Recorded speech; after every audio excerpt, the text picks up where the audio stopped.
ನಮಸ್ಕಾರ ವೀಕ್ಷಕರಿಗೆ ವಿಶೇಷ ಸೂಚನೆ. ಇನ್ ಕೇಬಲ್ಗೆ ಮೆಟ್ರೋಕಾಸ್ಟ್ ಡಿಬಿಟಿ ನೆಟ್ವರ್ಕ್ ಆಗಿದ್ದು ಸಿಬಿಎನ್ ಚಾನೆಲ್ ಈಗ ಬದಲಾದ ಹೆಸರಿನೊಂದಿಗೆ ಪಿಜೆಪಿ ಚಾನೆಲ್ ಆಗಿದೆ. ವಾರ್ತೆಗಳ ಪ್ರಾಯೋಜಕರು. ಒಂದು ನಿಮಿಷ. ಆಟೋ ಬಸ್ಗಳಿಗೆ ಕಾದು ಸುಸ್ತಾಗಿದ್ದೀರಾ? ಕಡಿಮೆ ದರ ಮತ್ತು ಆರಾಮದಾಯಕ ಪ್ರಯಾಣಕ್ಕೆ ಇಂದೇ ಡೌನ್ಲೋಡ್ ಮಾಡಿಕೊಳ್ಳಿ 369cab.com. ಸ್ಥಳ Anusha complex, first floor, Navodaya medical college, Raichur. Bharat furnitures ರಾಯಚೂರಿನಲ್ಲಿ ಮೊಟ್ಟ ಮೊದಲ ಬಾರಿಗೆ 3 ಮಳಿಗೆ ಒಳಗೊಂಡ ಬೃಹತ್ ಆಕಾರದ furniture showroom. CPS complex, opposite Shiva Mandir, Patel road, Raichur. Sri Raghavendra ghee, Raichur's biggest jewel palace. All types of jewelries available in only KTB Jewel Palace. Visit KTB Jewel Palace, Udayanagar, Station Road, Raichur. ಭಾರತೀಯ red cross ಸಂಸ್ಥೆ, ರಾಯಚೂರು. ರಕ್ತನಿಧಿ ಕೇಂದ್ರ. ರಕ್ತದ ಅವಶ್ಯಕತೆ ಇದ್ದಲ್ಲಿ ಕರೆ ಮಾಡಿ. ಸ್ಥಳ ರಕ್ತನಿಧಿ ಕೇಂದ್ರ, ಮೊದಲನೆಯ ಮಹಡಿ, Veerashaiva Kalyana Mantapa, Raichur. SAK Convention Hall. Book now flat 50% discount. Save of the season with luxury rooms, faculty, fully centralized AC halls, wide parking areas, facilities. Visit SAK Convention Hall, Shekhar Nagar, IV Road, Raichur.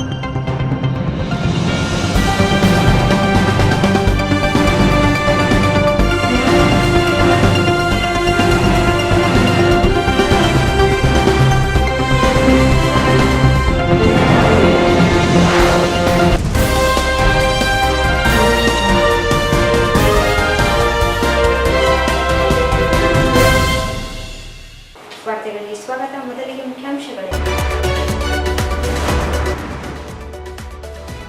ಹಿಂದುಳಿದ ವರ್ಗ ಆಯೋಗ ಜಾರಿ ವಿರೋಧಿಸಿ ವೀರಶೈವ ಲಿಂಗಾಯತ ಸಮಾಜದಿಂದ ಪ್ರತಿಭಟನಾ ಮೆರವಣಿಗೆ. ಮೇ 5ರಿಂದ ಪರಿಶಿಷ್ಟ ಜಾತಿ ಒಳ ಮೀಸಲು ಜಾತಿ ಸಮೀಕ್ಷೆ. 61 ಕಲಂನಲ್ಲಿ ಮಾದಿಗ ಎಂದು ನಮೂದಿಸಿ ಮೇ 1ರಿಂದ ಜಾಗೃತಿ ಜಾಥಾ. ಜೆಬಿ ರಾಜು. ಹಿಂದುಳಿದ ವರ್ಗದ ಆಯೋಗ ವರದಿ ವಿರೋಧಿಸಿ ವೀರಶೈವ ಲಿಂಗಾಯತ ಸಮಾಜದಿಂದ ಸಮಾವೇಶ. ಆಯೋಗ ವರದಿ ಜಾರಿಗೊಳಿಸಿದರೆ ಮತ್ತೆ ತಕ್ಕ ಶಾಸ್ತಿ. ಕಲ್ಮಠ ಶ್ರೀ ಎಚ್ಚರಿಕೆ. ಕಾಕರ್ಗಲ್ ಟೋಲ್ ಗೇಟ್ ಧ್ವಂಸ. ಶಾಸಕಿ ಕರಿಯಮ್ಮ ನಾಯಕ್ ಪುತ್ರ ತಮ್ಮ ಸೇರಿ ಹಲವರ ವಿರುದ್ಧ ಕೇಸ್ ದಾಖಲು. ದುರುದ್ದೇಶದ್ದು. ಎಂ ವಿರೂಪಾಕ್ಷಿ.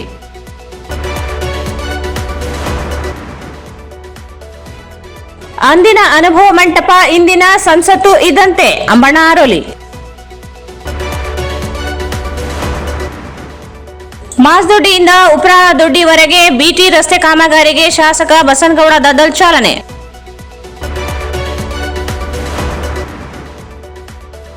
ಸರ್ಕಾರಿ ಪದವಿ ಕಾಲೇಜಿನಲ್ಲಿ ಜಾನಪದ ಸಂಭ್ರಮ. ಕುಣಿದು ಕುಪ್ಪಳಿಸಿದ ವಿದ್ಯಾರ್ಥಿ ಉಪನ್ಯಾಸಕರು. ಮೇ 5ರಿಂದ ಒಳ ಮೀಸಲು ಜಾರಿಗೆ ಸಮೀಕ್ಷಾ ಕಾರ್ಯದ ತರಬೇತಿ. ಶಿಸ್ತುಬದ್ಧವಾಗಿ ನಿರ್ವಹಿಸಲು ಎಡಿಸಿ ಶಿವಾನಂದ್ ಭಜಂತ್ರಿ ಸಲಹೆ.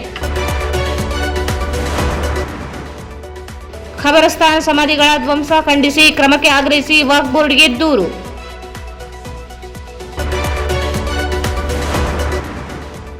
ಶ್ರೀ ಭಗೀರಥ ಜಯಂತಿ ಪೂರ್ವಭಾವಿ ಸಭೆ ಅದ್ದೂರಿಯಾಗಿ ಆಚರಿಸಲು ಅಗತ್ಯ ಕ್ರಮಕ್ಕೆ ಸೂಚನೆ. ಎಡಿಸಿ ಶಿವಾನಂದ್.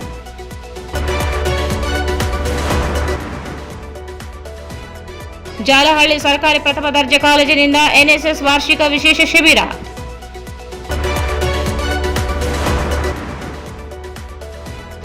ಶಿವಶರಣೆ ಹೇಮರೆಡ್ಡಿ ಮಲ್ಲಮ್ಮ ಜಯಂತಿ ಅರ್ಥಪೂರ್ಣ ಆಚರಣೆಗೆ ನಿರ್ಧಾರ. ಮತ್ತು ವೈಯಕ್ತಿಕ ದ್ವೇಷ, ಕ್ಲರ್ಕ್ ಮೇಲೆ ಕೊಲೆ ಯತ್ನ.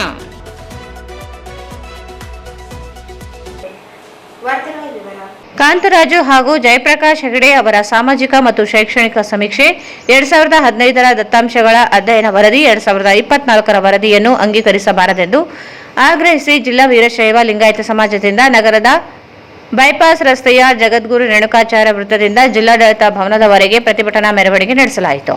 ಸಾಮಾಜಿಕ ಶೈಕ್ಷಣಿಕ ಮತ್ತು ಆರ್ಥಿಕ ಸಮೀಕ್ಷೆ ಎಂದು 2015ರಲ್ಲಿ ಪ್ರಾರಂಭವಾದ ಹಿಂದುಳಿದ ವರ್ಗಗಳ ಆಯೋಗದ ಸಮೀಕ್ಷೆಯು ಸಾಮಾಜಿಕ ಮತ್ತು ಶೈಕ್ಷಣಿಕ ಸಮೀಕ್ಷೆ 2015ರ ದತ್ತಾಂಶಗಳ ವರದಿ 2024 ಎಂಬ ಬದಲಾವಣೆಯೊಂದಿಗೆ ಸರ್ಕಾರಕ್ಕೆ ಸಲ್ಲಿಸಿರುವ ವರದಿಯಲ್ಲಿ ಎಲ್ಲಿಯೂ ಸಾಮಾಜಿಕ ಶೈಕ್ಷಣಿಕ ಮತ್ತು ಆರ್ಥಿಕ ಸಮೀಕ್ಷೆಗಳ ವರದಿಯೇ ಇರುವುದಿಲ್ಲ. ಬದಲಾಗಿ ಜಾತಿಗೆ ಸಂಬಂಧಿಸಿದ ವರದಿ ಮಾತ್ರ ಈ ವರದಿಯಲ್ಲಿ ಇದ್ದು, ಇದು ಸಾಮಾಜಿಕ ಶೈಕ್ಷಣಿಕ ಮತ್ತು ಆರ್ಥಿಕ ಸಮೀಕ್ಷೆ ಆಗಿರದೆ ಜಾತಿ ಗಣತಿಗೆ ಮಾತ್ರ ಸೀಮಿತವಾಗಿದ್ದು, ಇದು ಜಾತಿ ಗಣತಿಯ ವರದಿಯಾಗಿದೆ ಎಂದರು. ಸಾಮಾಜಿಕ ಶೈಕ್ಷಣಿಕ ಮತ್ತು ಆರ್ಥಿಕ ಸಮೀಕ್ಷೆ ಎಂದು 2015ರಲ್ಲಿ ಪ್ರಾರಂಭವಾದ ಹಿಂದುಳಿದ ವರ್ಗಗಳ ಆಯೋಗದ ಸಮೀಕ್ಷೆಯು 51 ಮಾನದಂಡಗಳ ಮೇಲೆ ಕಾಲಂವಾರು 54 ಪ್ರಶ್ನಾವಳಿಗಳನ್ನು ಒಳಗೊಂಡ ಸಮೀಕ್ಷೆಯ ನಮೂನೆಯನ್ನು ಬಳಸಿಕೊಂಡು ಪ್ರಾಯೋಗಿಕ ದತ್ತಾಂಶಗಳನ್ನು ಸಂಗ್ರಹಿಸಲಾಗಿದೆ ಎಂಬುದಾಗಿ ವಿವರಿಸಲಾಗಿದೆ. ಅದರಲ್ಲಿ ಸಾಮಾಜಿಕ ಶೈಕ್ಷಣಿಕ ಮತ್ತು ಆರ್ಥಿಕ ಸಮೀಕ್ಷೆಯು ನೈಜತೆಯಿಂದ ಕೂಡಿದರೆ ಜಾತಿ ಹಾಗೂ ಪ್ರವರ್ಗಕ್ಕೆ, ಅದರಲ್ಲಿಯೂ ವಿಶೇಷವಾಗಿ ಉಪಜಾತಿಗಳ ವಿಂಗಡಣೆ ಮತ್ತು ಕ್ರೋಢೀಕರಣಕ್ಕೆ ಸೀಮಿತವಾದಂತೆ ಆಗಿದೆ. ಪ್ರತಿ 10 ವರ್ಷಗಳ ಅವಧಿಯಲ್ಲಿ ಹಿಂದುಳಿದ ವರ್ಗಗಳಾಗಿರುವ ಜಾತಿ ಸಮುದಾಯಗಳನ್ನು ಇಂತಹ ಪಟ್ಟಿಯಿಂದ ಕೈಬಿಡುವ ಅಥವಾ ಹೊಸದಾಗಿ ಸೇರಿಸುವ ಹಿಂದುಳಿದ ವರ್ಗಗಳ ಮೀಸಲಾತಿ ಪಟ್ಟಿ ಪರಿಷ್ಕರಣೆಯನ್ನು ಕೈಗೊಳ್ಳಬಹುದಾಗಿದೆ ಎಂದು ಕೆಎಸ್ಸಿಬಿಸಿ ಅಧಿನಿಯಮ 1995ರ ಪ್ರಕರಣ 2ರಲ್ಲಿ ಸ್ಪಷ್ಟಪಡಿಸಲಾಗಿದೆ. 10 ವರ್ಷಗಳಿಗೂ ಹಿಂದಿನ ಈ ಸಾಮಾಜಿಕ ಮತ್ತು ಶೈಕ್ಷಣಿಕ ಸಮೀಕ್ಷೆ ಆಧಾರ ಜಾತಿ ಗಣತಿ ವರದಿಯನ್ನು ಈಗ ಪರಿಗಣನೆಗೆ ತೆಗೆದುಕೊಳ್ಳುವುದು ಸರಿಯಲ್ಲ ಎಂದು ಒತ್ತಾಯಿಸಿದರು. ಚಿನ್ನಪ್ಪ ರೆಡ್ಡಿ ಆಯೋಗದಲ್ಲಿ ನಮ್ಮ ಸಮಾಜ 61 ಉಪಪಂಗಡಗಳನ್ನು ಗುರುತಿಸಿದ್ದು, ಅದರಲ್ಲಿ 17% ಜನಸಂಖ್ಯೆ ಇದ್ದರೂ ಈ ಆಯೋಗ 94 ಉಪಪಂಗಡಗಳನ್ನು ಸಮೀಕ್ಷೆಗೆ ಒಳಪಡಿಸಿದ್ದರೂ ವಾಸ್ತವವಾಗಿ 94 ಉಪಪಂಗಡಗಳೇ ಇಲ್ಲ. ಶೇಕಡಾವಾರು 11ಕ್ಕೆ ಇಳಿದಿರುವುದು ಸಮೀಕ್ಷೆಯಲ್ಲಿರುವ ದೋಷವನ್ನು ತೋರಿಸುತ್ತದೆ. ವೀರಶೈವ ಲಿಂಗಾಯತ ಉಪಪಂಗಡಗಳು ಇರುವ ಸುಮಾರು ಉಪಪಂಗಡಗಳ ಹೆಸರುಗಳು category 3B, 2A, category 1, category 1A ಮತ್ತು 1B ನಲ್ಲಿ ಇರುತ್ತವೆ. ಆದರೆ ವೀರಶೈವ ಲಿಂಗಾಯತ ಉಪಪಂಗಡಗಳಲ್ಲಿ ಸಂಖ್ಯೆಯು ಕಮ್ಮಿ ಇರುತ್ತದೆ. ಹಾಗೆಯೇ ಈ ಮೇಲಿನ ಕ್ಯಾಟಗರಿಯಲ್ಲಿರುವ ಸಮಾನ ರೂಪದ ಪಂಗಡಗಳಲ್ಲಿಯೂ ಸಹ ಏರಿಕೆಯಾಗಿರುವುದು ಕಂಡು ಬಂದಿರುವುದಿಲ್ಲ ಎಂದು ದೂರಿದರು. ಜಯಪ್ರಕಾಶ್ ಹೆಗಡೆಯವರು ಕಾಂತರಾಜ್ ಆಯೋಗದ ದತ್ತಾಂಶಗಳನ್ನು ಆಧರಿಸಿ ಸಮೀಕ್ಷೆ ವರದಿಯನ್ನು ನೀಡಿರುತ್ತಾರೆ. ಆದರೆ ಅವರು ಈ ಹಿಂದೆ ಚಿನ್ನಪ್ಪ ರೆಡ್ಡಿ ಆಯೋಗವು ಅನುಸರಿಸಿದ ನಿಯಮಗಳನ್ನು ಅನುಸರಿಸದೆ ಘೋರ ತಪ್ಪನ್ನು ಮಾಡಿರುತ್ತಾರೆ ಎಂದರು. ಸರ್ಕಾರವು ಯಾವುದೇ ಉದ್ದೇಶದಿಂದ ವರದಿಯನ್ನು ಅಂಗೀಕರಿಸುವ ಹಠಕ್ಕೆ ಬೀಳದೆ ಎಲ್ಲರ ಅಭಿಪ್ರಾಯಗಳನ್ನು ಗೌರವಿಸುವ ಮೂಲಕ ಸರ್ವ ಜನಾಂಗದ ಶಾಂತಿಯ ತೋಟವಾಗಿರುವ ನಮ್ಮ ರಾಜ್ಯದಲ್ಲಿ ಅಶಾಂತಿಯನ್ನು ಉಂಟು ಮಾಡಬಾರದು. ರಾಯಚೂರು ಜಿಲ್ಲೆಯ ಸಮಸ್ತ ವೀರಶೈವ ಲಿಂಗಾಯತ ಸಮಾಜವು ಕಾಂತರಾಜು ಜಯಪ್ರಕಾಶ್ ಹೆಗಡೆ ಅವರ ವರದಿಯನ್ನು ಅಂಗೀಕರಿಸಬಾರದು ಎಂದು ಒತ್ತಾಯಿಸಿದರು.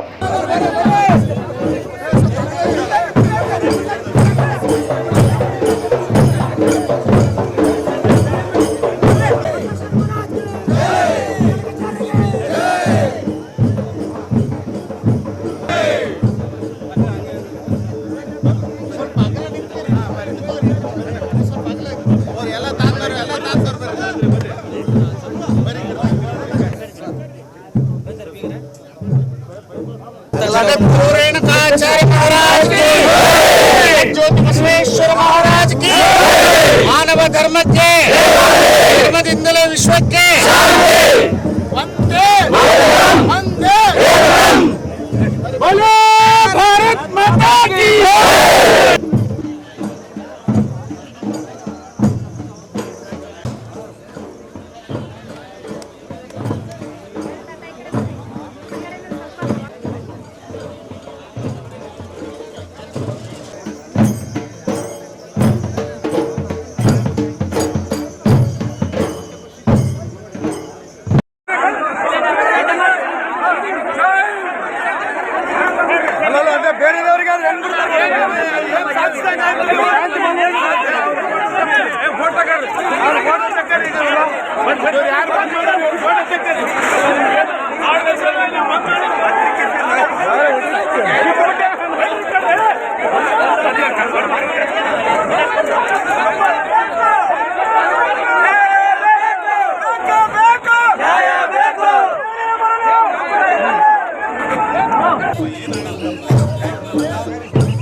ಜಯಪ್ರಕಾಶ್ ಹೆಗಡೆ ಅವರು ಕೊಟ್ಟಂತ ವರದಿ ಸಂಪೂರ್ಣ ಅವೈಜ್ಞಾನಿಕವಾದಂತದ್ದು.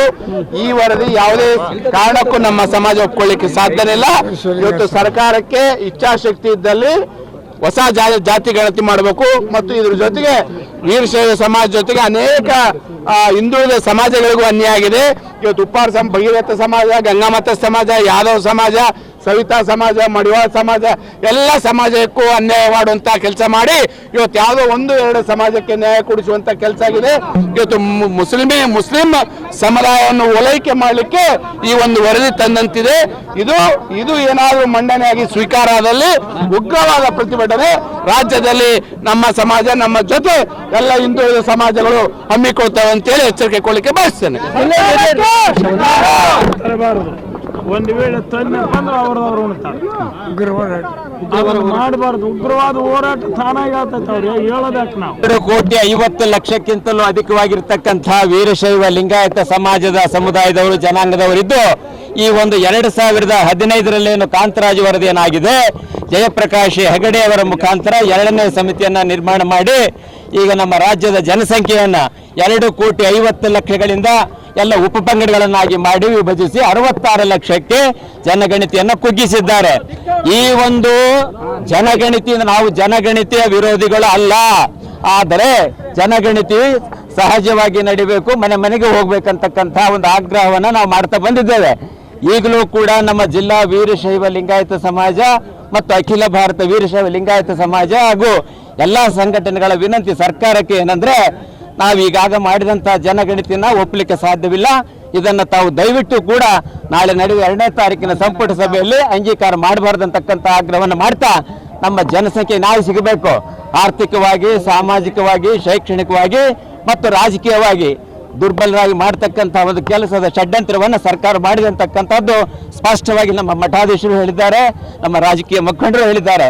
ಪಕ್ಷಾತೀತವಾಗಿ ಎಲ್ಲರೂ ಸೇರಿ ಇವತ್ತು ಒಂದು ನಿರ್ಣಯವನ್ನು ಕೈಗೊಂಡು ರಾಜ್ಯ ಸರ್ಕಾರಕ್ಕೆ ನಾವು ವಿನಂತಿ ಮಾಡ್ತೇವೆ. ಮಾನ್ಯ ಸಿದ್ದರಾಮಯ್ಯರವರಲ್ಲಿ ಮತ್ತು ರಾಜ್ಯಪಾಲರಲ್ಲಿ ಒಂದು ಆಗ್ರಹಪೂರ್ವಕವಾಗಿ ಮಾತನ್ನು ಹೇಳ್ತಾ ನಮ್ಮ ಕ್ಷೇತ್ರದಲ್ಲಿ ಒಂದು ಕ್ಷೇತ್ರದಲ್ಲಿ 50-40 ಸಾವಿರ ಜನಸಂಖ್ಯೆ ಇವತ್ತು 1 ಕೋಟಿ 10 ಸಾವಿರ ಜನಸಂಖ್ಯೆ ಮತದಾರರಿವೆ. ಇದರಿಂದ ಅನ್ಯಾಯ. ನಮ್ಮ ಜಿಲ್ಲೆಯಲ್ಲಿ ರಾಯಚೂರು ಜಿಲ್ಲೆಯಲ್ಲಿ ಸುಮಾರು 4 ಲಕ್ಷಕ್ಕಿಂತಲೂ ಅಧಿಕವಾದಂತ ಜನಸಂಖ್ಯೆ ಇದೆ. ಎಲ್ಲಾ ಮತಕ್ಷೇತ್ರಗಳಲ್ಲಿ ಸುಮಾರು 50,000ಕ್ಕಿಂತಲೂ ಹೆಚ್ಚಿನ ಮತದಾರರಿದ್ದೇವೆ. ಆದರೂ ಕೂಡ ನಮ್ಮ ಜಾತಿ ಜನಗಣತಿಯ ಮೂಲಕ ವೀರಶೈವ ಲಿಂಗಾಯತ ಸಮುದಾಯವನ್ನು ಒಡಿತಕ್ಕಂಥ ಷಡ್ಯಂತ್ರವನ್ನ, ಒಂದು ಕುತಂತ್ರವನ್ನ, ಒಂದು ಅನ್ಯಾಯವನ್ನ ಮಾಡಿರ್ತಕ್ಕಂಥ ಸರ್ಕಾರಕ್ಕೆ ನಾವು ವಿರೋಧ ಮಾಡ್ತೇವೆ. ಧಿಕ್ಕಾರ ಅಂತ ಹೇಳೋದಿಲ್ಲ, ನಮ್ಮ ಹಕ್ಕನ್ನ ಪ್ರತಿಪಾದಿಸ್ತೇವೆ. ದಯವಿಟ್ಟು ತಾವು ಸರ್ಕಾರ ಗಮನಿಸಬೇಕು. ಮುಂದಿನ ದಿನಗಳಲ್ಲಿ ಎಲ್ಲ ನಮ್ಮ ಸಮುದಾಯಗಳಿಗೆ ಅನ್ಯಾಯವಾಗಬಾರದು ಅಂತಂದ್ರೆ ಮರು ಸಮೀಕ್ಷೆ ಆಗಬೇಕು. ಎಲ್ಲ ಜಾತಿ ಉಪಜಾತಿಗಳೇನಿದೆ ಅವೆಲ್ಲ ವೀರಶೈವ ಲಿಂಗಾಯತ ಸಮಾಜಕ್ಕೆ ಸೇರ್ಬೇಕಂತಕ್ಕಂಥ ಆಗ್ರಹವನ್ನು ಮಾಡಿ ನಮಗೆ ಸಿಗಬೇಕಾದಂಥ ರಾಜಕೀಯ ಸೌಲಭ್ಯ ಇರಬಹುದು, ಆರ್ಥಿಕ ಮತ್ತು ಏನು ಶೈಕ್ಷಣಿಕ ಎಲ್ಲ ಒಂದು ಏನು ಸೌಲಭ್ಯಗಳನ್ನು ಕೊಡಲಿಕ್ಕೆ ಈ ಸರ್ಕಾರ ಅನುವು ಮಾಡಿಕೊಡಬೇಕು. ಮತ್ತು ಇದು ಅಸಂವಿಧಾನಿಕ ಅಂತಕ್ಕಂಥದ್ದು ಹೇಳಲಿಕ್ಕೆ ಬಯಸ್ತೇನೆ. ಏನಿದೆ ಸರಿ ಸರ್ಕಾರದ ಈ ರೀತಿ ಷಡ್ಯಂತ್ರ ಮಾಡಿ ರಾಜಕೀಯವಾಗಿ ದುರ್ಬಲರನ್ನಾಗಿ ಮಾಡತಕ್ಕಂಥ ಒಂದು ಷಡ್ಯಂತ್ರ ಇದೆ. ಜೊತೆಗೆ ಶೈಕ್ಷಣಿಕವಾಗಿ ಆರ್ಥಿಕವಾಗಿ ಸೌಲಭ್ಯಗಳನ್ನು ವಂಚಿಸುವುದರ ಮೂಲಕ ನಮ್ಮನ್ನು ತುಳಿತಕ್ಕಂಥ ಕೆಲಸ ಆಗಿದೆ ಅಂತಕ್ಕಂಥ ಮತ್ತೊಮ್ಮೆ ಹೇಳಲಿಕ್ಕೆ ಬಯಸ್ತೇನೆ ಬಂಧುಗಳೇ. ಇದರಿಂದ ನಾವು ತಮ್ಮ ಮೂಲಕ, ಮಾಧ್ಯಮಗಳ ಮೂಲಕ, ಪತ್ರಿಕೆಗಳ ಮೂಲಕ ವಿನಂತಿ ಮಾಡೋದೇನಂತಾರೆ, ಜಾತಿ ಜನಗಣತಿಯನ್ನ ಪುನಃ ಮಾಡಬೇಕು. ಮಾಡಿದ ನಂತರ ನಮಗೆ ನ್ಯಾಯ ಸಿಗ್ತದೆ ಅಂತಕ್ಕಂಥ ವಿಶ್ವಾಸ ಇದೆ ಈ ಸರ್ಕಾರಕ್ಕೆ. ನಮ್ಮಲ್ಲಿ ಕೂಡ ನಮ್ಮವರು 7 ಜನ ಮಂತ್ರಿಗಳಿದ್ದಾರೆ, 54 ಜನ ಶಾಸಕರಿದ್ದಾರೆ. ಅವರೆಲ್ಲರೂ ಕೂಡ ನಾವು ಮನವಿ ಮಾಡ್ತೇವೆ, ದಯವಿಟ್ಟು ನಾಳೆ ನಡೀತಕ್ಕಂಥ 2ನೇ ತಾರೀಕಿನ ಸಂಪುಟ ಸಭೆಯಲ್ಲಿ ಈ ವರದಿಯನ್ನ ಅಂಗೀಕರಿಸಲೇಬಾರದು ಅಂತಕ್ಕಂಥ ಮನವಿಯನ್ನ ಮತ್ತು ಆಗ್ರಹಪೂರ್ವಕದ ಪ್ರತಿಭಟನೆ ಮೂಲಕ ನಾವು ಸಲ್ಲಿಸ್ತಾ ಇದ್ದೇವೆ ಸರ್. ಒತ್ತಡಕ್ಕೆ ಮಾಡಿದ್ದು ಈಗಾಗಲೇ ನಮ್ಮ ನಾಯಕರು ಹೇಳಿದ್ದಾರೆ. ಒಂದು ವೇಳೆ ಯಾರಾದ್ರೂ ಒತ್ತಡ ಒಂದು ಸಮಾಜವನ್ನು ಓಲೈಕೆ ಮಾಡುವ ಮೂಲಕ ಅಂಗೀಕಾರವಾದರೆ ಇಡೀ ರಾಜ್ಯದಂತ ಇರತಕ್ಕಂಥ 2 ಕೋಟಿಗೂ ಅಧಿಕ 2.5 ಕೋಟಿ ಜನಸಂಖ್ಯೆ ಇರತಕ್ಕಂಥ ವೀರಶೈವ ಲಿಂಗಾಯತ ಸಮುದಾಯ ಉಗ್ರವಾದ ಪ್ರತಿಭಟನೆ ಗ್ರಾಮಗಳಿಂದ ಹಿಡಿದು ಜಿಲ್ಲಾ ಮತ್ತು ರಾಜಧಾನಿಯಲ್ಲಿ ಕೂಡ ಮಾಡತಕ್ಕಂತಹ ಒಂದು ನಿರ್ಣಯವನ್ನು ನಮ್ಮ ಸಮಾಜ ಮಾಡಿದೆ. ಅಖಿಲ ಭಾರತ ವೀರಶೈವ ಮಹಾಸಭಾ ಮತ್ತು ಒಕ್ಕಲಿಗರ ಸಮುದಾಯ ಕೂಡ ನಿನ್ನೆ ಸಭೆಯನ್ನು ಮಾಡಿ ಒಂದು ತೀರ್ಮಾನವನ್ನು ತೆಗೆದುಕೊಳ್ತಾರೆ. ಆ ತೀರ್ಮಾನದ ಪ್ರಕಾರ ನಾವು ಕೂಡ ಮುಂದಿನ ನಡೆಗಳನ್ನು ಮಾಡ್ತೀವಿ ಅಂತಕ್ಕಂಥ ಮಾತನ್ನು ಹೇಳಲಿಕ್ಕೆ ಬಯಸ್ತೇವೆ ಬಂಧುಗಳೇ. ಸಮಾಜದ ಅಧ್ಯಕ್ಷರಾದ ಶರಣಕುಮಾರ್ ನಾಡಗೌಡ ತಮ್ಮ ಮೂಲಕ ಸರ್ಕಾರಕ್ಕೆ ಎಚ್ಚರಿಕೆ ಕೊಡುವುದು ಏನೆಂದರೆ, ಈ ಸಮೀಕ್ಷೆ ಏನಾದರೂ ನಾವು ಅಸ್ತಿತ್ವಕ್ಕೆ ತಂದರೆ ಉಗ್ರ ಹೋರಾಟ ಮಾಡಬೇಕಾಗ್ತದ. ನಮ್ಮ ಸಮಾಜದವರು ಇವತ್ತೇನು ಕಡಿಮೆ ಪ್ರಮಾಣದಲ್ಲಿ ಏನಿಲ್ಲ, ಬಹಳಷ್ಟು ಜನ ಬಂದಿದ್ದಾರೆ. ಇದಕ್ಕಿಂತ ದೊಡ್ಡ ಪ್ರಮಾಣದಲ್ಲಿ ನಾವು ಸೇರಿಸಿ ಅದು ನ್ಯಾಯ ಸಿಗೋವರೆಗೂ ಹೋರಾಟ ಮಾಡ್ತೇವೆ ಅಂತ ತಮ್ಮ ಮುಖಾಂತರ ಜನ ಸರ್ಕಾರಕ್ಕೆ ಎಚ್ಚರಿಕೆಯನ್ನು ಕೊಡ್ತಾ ಇದ್ದೀವಿ. ಈ ಸಂದರ್ಭದಲ್ಲಿ ಸಮಾಜದ ಸ್ವಾಮೀಜಿಗಳಾದ ಮಠಮಾರಿ ಬಿಚ್ಚಾಲಿ ಮಠದ ಶ್ರೀ ವೀರಭದ್ರ ಶಿವಾಚಾರ್ಯ ಸ್ವಾಮೀಜಿ, ಕಿಲ್ಲೆ ಬೃಹನ್ಮಠದ ಶ್ರೀ ಶಾಂತಮಲ್ಲ ಶಿವಾಚಾರ್ಯ ಸ್ವಾಮೀಜಿ, ಚಿಕ್ಸುಗೂರು ಚೌಕಿ ಮಠದ ಶ್ರೀ ಸಿದ್ದಲಿಂಗ ಸ್ವಾಮೀಜಿ, ಸೋಮವಾರಪೇಟೆ ಹಿರೇಮಠದ ಶ್ರೀ ಅಭಿನವ ರಾಜೋಟಿ ವೀರ ಶಿವಾಚಾರ್ಯ ಸ್ವಾಮೀಜಿ, ಗಬ್ಬೂರು ಮಠದ ಶ್ರೀ ಬೂದಿಬಸವೇಶ್ವರ ಶಿವಾಚಾರ್ಯ ಸ್ವಾಮೀಜಿ, ಮಂಗಳವಾರಪೇಟೆ ಮಠದ ವೀರ ಸಂಗಮೇಶ್ವರ ಶಿವಾಚಾರ್ಯ ಸ್ವಾಮೀಜಿ, ನಿಲೋಗಲ್ ಮಠದ ಚಂದ್ರಶೇಖರ್ ಸ್ವಾಮೀಜಿ, ಡಾಕ್ಟರ್ ನಿಜಾನಂದ ಸ್ವಾಮೀಜಿ, ಶ್ರೀ ಗುರು ಮೂರ್ತಿ ಶಿವಾಚಾರ್ಯ ಸ್ವಾಮೀಜಿ, ಶ್ರೀ ಗುರು ಶಾಂತವೀರ ಶಿವಾಚಾರ್ಯ ಸ್ವಾಮೀಜಿ, ಶ್ರೀ ಪಂಚಾಕ್ಷರಿ ಸ್ವಾಮೀಜಿ, ಮಾಜಿ ಶಾಸಕ ವೆಂಕಟರಾವ್ ನಾಡಗೌಡ, ನಗರ ಶಾಸಕ ಡಾಕ್ಟರ್ ಶಿವರಾಜ್ ಪಾಟೀಲ್, ವಿಧಾನ ಪರಿಷತ್ ಸದಸ್ಯರಾದ ಶರಣಗೌಡ ಬಯ್ಯಾಪುರ್, ಬಸನಗೌಡ ಬಾದರ್ಲಿ, ಮಾಜಿ ಶಾಸಕ ಬಸನಗೌಡ ಬ್ಯಾಗ್ವಟ್, ಬಸವರಾಜ್ ಪಾಟೀಲ್ ಇಟಗಿ, ವೀರಶೈವ ಸಮಾಜದ ಅಧ್ಯಕ್ಷ ಶರಣಭೂಪಾಲ್ ನಾಡಗೌಡ, ವೀರಶೈವ ಲಿಂಗಾಯತ ಮಹಾಸಭಾದ ಅಧ್ಯಕ್ಷ ಚಂದ್ರಶೇಖರ್ ಪಾಟೀಲ್ ಮಿರ್ಜಾಪುರ್, ಬಸವ ಕೇಂದ್ರದ ರಾಚನಗೌಡ ಕೋಳೂರು, ಕೆಎಂ ಪಾಟೀಲ್, ವೀರನಗೌಡ, ರಾಚನಗೌಡ, ಹರವಿನಾಗನಗೌಡ,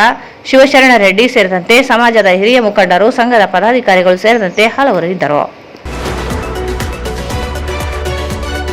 ಪರಿಶಿಷ್ಟ ಜಾತಿಗಳ ಒಳ ಮೀಸಲಾತಿ ನೀಡಲು ರಚಿಸಲಾಗಿರುವ ನ್ಯಾಯಮೂರ್ತಿ ನಾಗಮೋಹನ್ ದಾಸ್ ನೇತೃತ್ವದ ಆಯೋಗ ಮೇ 5ರಿಂದ ಜಾತಿ ಗಣತಿ ನಡೆಸಲಿದ್ದು, ಮಾದಿಗ ಸಮುದಾಯ ಜನರು ಬೇರೆ ಬೇರೆ ಉಪಜಾತಿಗಳನ್ನು ನಮೂದಿಸುವ ಬದಲು ಮಾದಿಗ ಎಂದು ನಮೂದಿಸಬೇಕೆಂದು ಮೀಸಲಾತಿ ಹೋರಾಟ ಸಮಿತಿ ಸಂಚಾಲಕ ಜೆಬಿ ರಾಜು ಮನವಿ ಮಾಡಿದರು. ಅವರು ಇಂದು ಮಾಧ್ಯಮಗೋಷ್ಠಿಯನ್ನು ಉದ್ದೇಶಿಸಿ ಮಾತನಾಡಿ, ಕಳೆದ 35 ವರ್ಷಗಳಿಂದ ಒಳ ಮೀಸಲಾತಿಗೆ ಆಗ್ರಹಿಸಿ ರಾಜ್ಯದಲ್ಲಿ ಹೋರಾಟ ನಡೆದಿದೆ. ಕೊನೆಗೂ ತಾರ್ಕಿಕ ಅಂತ್ಯ ಕಾಣುವ ದಿನಗಳು ಸಮೀಪಿಸಿವೆ. ಮನೆ ಮನೆಗೆ ಬರುವ ಗಣತಿದಾರರಿಗೆ ಕಲಂ 61ರಲ್ಲಿ ಮಾದಿಗ ಎಂದು ನಮೂದಿಸಬೇಕಿದೆ. ಬೇರೆ ಬೇರೆ ಉಪಜಾತಿಗಳಿಂದ ಸಮುದಾಯ ಜನರನ್ನು ಕರೆಯಲಾಗುತ್ತಿದ್ದು, ಮಾದಿಗ ಎಂದು ನಮೂದಿಸಿದರೆ ಖಚಿತ ದತ್ತಾಂಶ ಸಂಗ್ರಹಕ್ಕೆ ಸಹಕಾರಿಯಾಗುತ್ತದೆ. ಜಾತಿ ಗಣತಿ ನಡೆಯಲು ಸಮುದಾಯ ಸಂಘಟಕರು ಗ್ರಾಮೀಣ ಪ್ರದೇಶಗಳಲ್ಲಿ ಸರಿಯಾದ ಜಾತಿ ನಮೂದಿಸಲು ಜಾಗೃತಿ ಮೂಡಿಸಲಾಗುತ್ತದೆ. ಮೇ 1ರಂದು ಜಾಗೃತಿ ಜಾಥಾ ನಡೆಸಲಾಗುತ್ತದೆ. ಜಿಲ್ಲೆಯ ಎಲ್ಲ ತಾಲೂಕು ಹೋಬಳಿ ಕೇಂದ್ರಗಳಿಗೆ ತೆರಳಿ ಸಮುದಾಯ ಜನರಲ್ಲಿ ಅರಿವು ಮೂಡಿಸಲಾಗುತ್ತದೆ ಎಂದರು. ಈ ಸೆನ್ಸಸ್ ಸಂಬಂಧಪಟ್ಟಂತೆ ನಮ್ಮ ಸಮುದಾಯದಲ್ಲಿ ನಾವು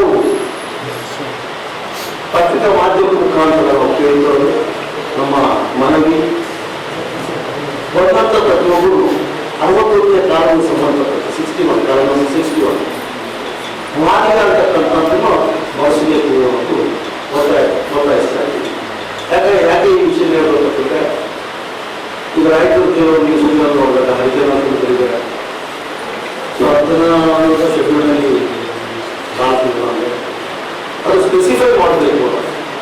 ಏಕೆ ಎಡಿ ಎ ಆಧಾರ ಆದಿದ್ರಾವಿಡ ಆದಿ ಕರ್ನಾಟಕ ಈ ಥರ ಎಲ್ಲ ಬಳಸಿರ್ತಾರೆ.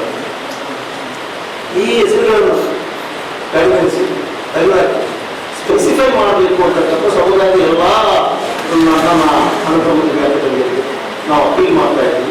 ಹಾಗಾಗಿ ಇಲ್ಲಿ ನಾವು ಆ ಟೀಮ್ ಜೊತೆ ಯಾರು ಸೆನ್ಸಸ್ ಹೋಗ್ತಾರೋ ಅವ್ರ ಜೊತೆಯಲ್ಲಿ ನಮ್ಮ ಆರ್ಗನೈಸರ್ಸ್ ಸಂಘಟನೆಗೆ ಸಂಬಂಧಪಟ್ಟಂಥವರು ಅವ್ರ ಜೊತೆಯಲ್ಲಿ ಕೈ ಜೋಡಿಸಿ ಅವ್ರ ಜೊತೆಯಲ್ಲಿ ಕೆಲಸ ಮಾಡಬೇಕು ಅಂತ ಕೆಲವೊಂದು ಟೀಮ್ಗಳನ್ನು ಮಾಡಿ ಇದಕ್ಕೆ ಸಂಬಂಧಪಟ್ಟಂತೆ ಮೇ 1ನೇ ತಾರೀಕು ನಾವು ಮಾದಿಗ ಶಬ್ದನ ಮಾದಿಗ ಜಾತಿ ಹೆಸರನ್ನ 61 ಕಾಲೋನಲ್ಲಿ ಮೆನ್ಷನ್ ಮಾಡುತ್ತಾ 1ನೇ ತಾರೀಕು ಜಾಗೃತಿ ಜಾಥಾನ ರಾಯಚೂರಿನಿಂದ ಚಾಲೂ ಮಾಡ್ತೀವಿ. ಜಿಲ್ಲೆಯಾದ್ಯಂತ ಜಾಥಾ ಹೋಗ್ತಾ ಇರ್ತೀವಿ. ಜಾಥಾ ಆಯಾ ತಾಲೂಕುಗಳಲ್ಲಿ ಕೆಲವೊಂದು ಟೀಮ್ ಆಗಿ ನಾವು ಮಾಡಿ ಆ ಟೀಮ್ಗಳ ಮುಖಾಂತರ ಹೋಬಳಿ ಮಟ್ಟಕ್ಕೆ ರೀಚ್ ಆಗಿದೆ. ಯಾವ ಮಟ್ಟದಲ್ಲಿ ನಾವು ಇದನ್ನು ಆರ್ಗನೈಸ್ ಮಾಡಲ್ಲ ಜಾಗೃತಿ ಜಾಥಾವನ್ನು ನಾವು ಹಮ್ಮಿಕೊಂಡಿದ್ವಿ. ಇದಕ್ಕೆ ಸಂಬಂಧಪಟ್ಟಂತೆ ಎಲ್ಲರೂ ಸಹಕರಿಸಿ ಮತ್ತು ಈ ಸಮುದಾಯ ಅಂದರೆ ಸೆನ್ಸಸ್ ಇದರಲ್ಲಿ ಕೆಲವೊಂದು ಮುಂದಿರ್ತಕ್ಕಂಥ ಸ್ಟ್ಯಾಟಿಸ್ಟಿಕ್ಸ್ ಬಹಳಷ್ಟು ಈಗ ರಾಯಚೂರಿನಲ್ಲಿ ನಾವು ಹೋದಾಗ ನಿಯರ್ 73,000 ಕೆಲವೊಂದು ಜಾತಿ ಹೆಸರು ಮೆನ್ಷನ್ ಮಾಡಿಲ್ಲ, ಕೆಲವೊಂದು ಹರಿಜನ ಅಂತಂದಿದೆ, ಕೆಲವೊಂದು ಜಾಮವ ಅಂತಂದಿದೆ.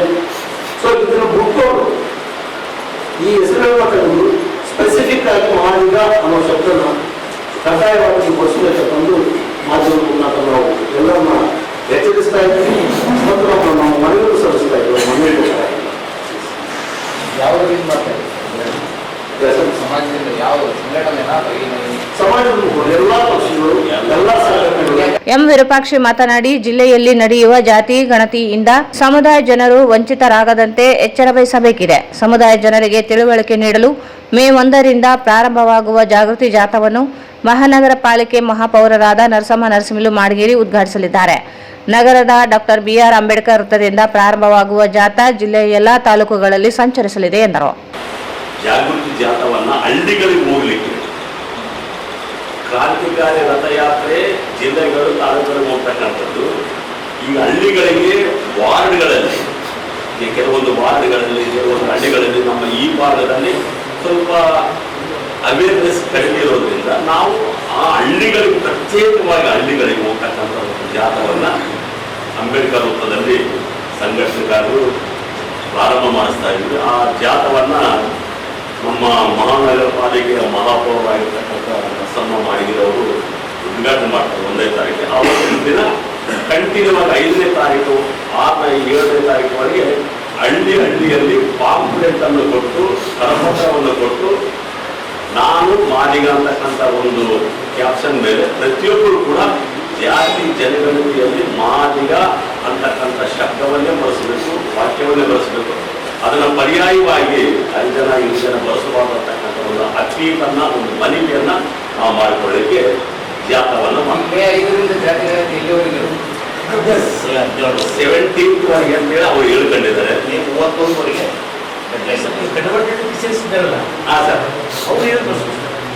ಸರ್ ಕನ್ವರ್ಟೆಡ್ ಕ್ರಿಶ್ಚಿಯನ್ಸು ಧಾರ್ಮಿಕವಾಗಿ ಅವರು ಅಸ್ಪೃಶ್ಯತೆಯ ಆಚರಣೆ ಇರೋದ್ರಿಂದ ಧರ್ಮವನ್ನ ನಂಬಿಕೊಂಡಿದ್ದಾರಾಗಿಲ್ಲ. ಅವ್ರು ಎಲ್ಲಿ ಕೂಡ ಕನ್ವರ್ಟ್ ಆಗಿಲ್ಲ.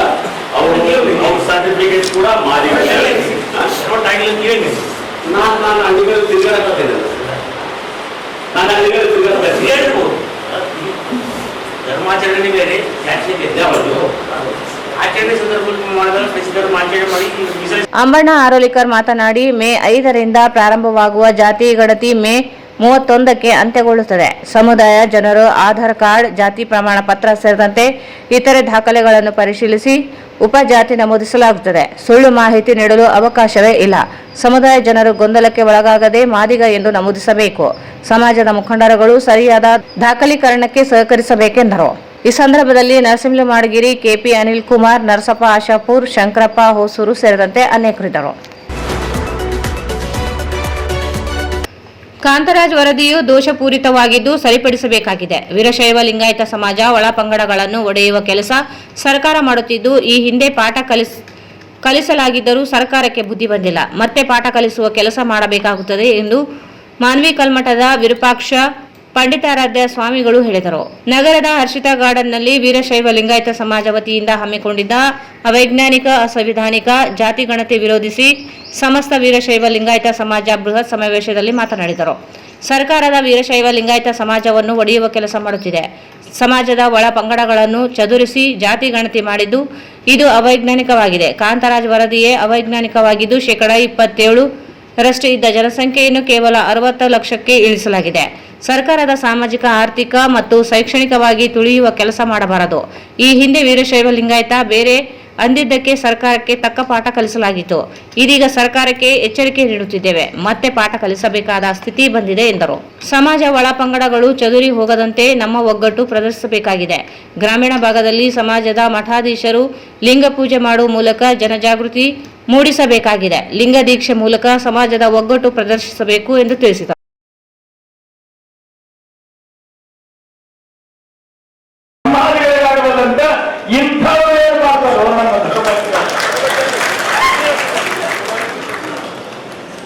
ಇದು ಯಾರಿಂದಲೂ ಆಗಲ್ಲ. ವೀರಶೈವ ಧರ್ಮವಾಗಿ ಬೆಳೀತದೆ. ನೀವೇನು ಜನರು ಕಡಿಮೆ ತೋರಿಸಿರಲ್ಲ, ಭಗವಂತ ನಿಮಗೆ ತಾನಾಗಿ ಸಿಕ್ಕಪಡ್ತಾನೆ.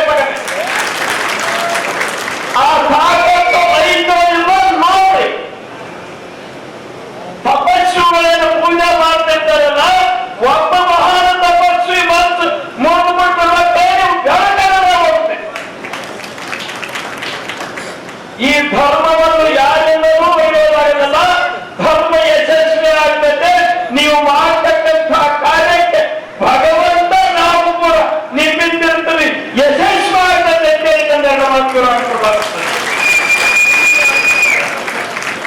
ವೀರಶೈವ ಸಮಾಜ ಅಧ್ಯಕ್ಷ ಶರಣಭೂಪಾಲ್ ನಾಡಗೌಡ ಮಾತನಾಡಿ, ವೀರಶೈವ ಲಿಂಗಾಯತ ಸಮಾಜವು 27% ಆದರೆ ಸರ್ಕಾರದ ಜಾತಿ ಗಣತಿಯಲ್ಲಿ 11% ಎಂದು ಬಿಂಬಿಸಲಾಗಿದೆ. ವೀರಶೈವ ಲಿಂಗಾಯತ ಸಮಾಜದ ಜನಸಂಖ್ಯೆ 2 ಕೋಟಿಗೂ ಅಧಿಕ ಇದೆ. ಆದರೆ ಸರ್ಕಾರ ಒಳಪಂಗಡಗಳನ್ನು ಹಂಚಿ ಕೇವಲ 60 ಲಕ್ಷಕ್ಕೆ ತೋರಿಸಿದ್ದಾರೆ ಎಂದರು. ಒಳಪಂಗಡಗಳು ಹಂಚಿ ಹೋಗಿರುವುದರಿಂದ ಸಂಖ್ಯೆ ಕಡಿಮೆಯಾಗಿ ರಾಜಕೀಯ ಶಕ್ತಿ ಕುಗ್ಗಿಸಲು ಪ್ರಯತ್ನ ನಡೆದಿವೆ. ಇದೇ ಸಮೀಕ್ಷೆ ಅಂಗೀಕಾರವಾದಲ್ಲಿ ನಮ್ಮ ಮುಂದಿನ ಪೀಳಿಗೆಗೆ ಮಾರಕವಾಗಲಿದೆ. ವೀರಶೈವ ಲಿಂಗಾಯತ ಒಂದೇ ಎಂದು ಒಗ್ಗಟ್ಟು ಪ್ರದರ್ಶಿಸಬೇಕಾಗಿದೆ ಎಂದರು. ಇವತ್ತಿನ ದಿವಸ ಸಾಕಷ್ಟು ನಮ್ಮ ಮುಖಂಡರು ಮಾತಾಡಿದ್ರು. ಇಲ್ಲಿ ಏನಾಗಿದೆಯಪ್ಪ ಅಂದ್ರೆ, ನಾವು 27% ಇದ್ದಂತ ಸಮಾಜ ಇವತ್ತು ಬರೀ 11% ಅಂತ ಬಿಂದುತ್ತಾ ಇದ್ದಾರೆ. ಇದು ನಮ್ಮ ಸಮಾಜಕ್ಕೆ ಒಂದು ದೊಡ್ಡ ಹಿನ್ನಡೆ. ಇವತ್ತು ನಮ್ಮ ಹಿರಿಯರು ಮಾಡಿದ ಸಮೀಕ್ಷೆ ಪ್ರಕಾರ ನಾವು ಸುಮಾರು 2 ಕೋಟಿ 10ರಿಂದ 20 ಲಕ್ಷ ಇದ್ದೇವೆ. ಬರೀ ಈ ಮಾತ್ರ ಕೇವಲ 65ರಿಂದ 70 ಲಕ್ಷ ಅಂತ ತೋರಿಸ್ತಾ ಇದ್ದಾರೆ.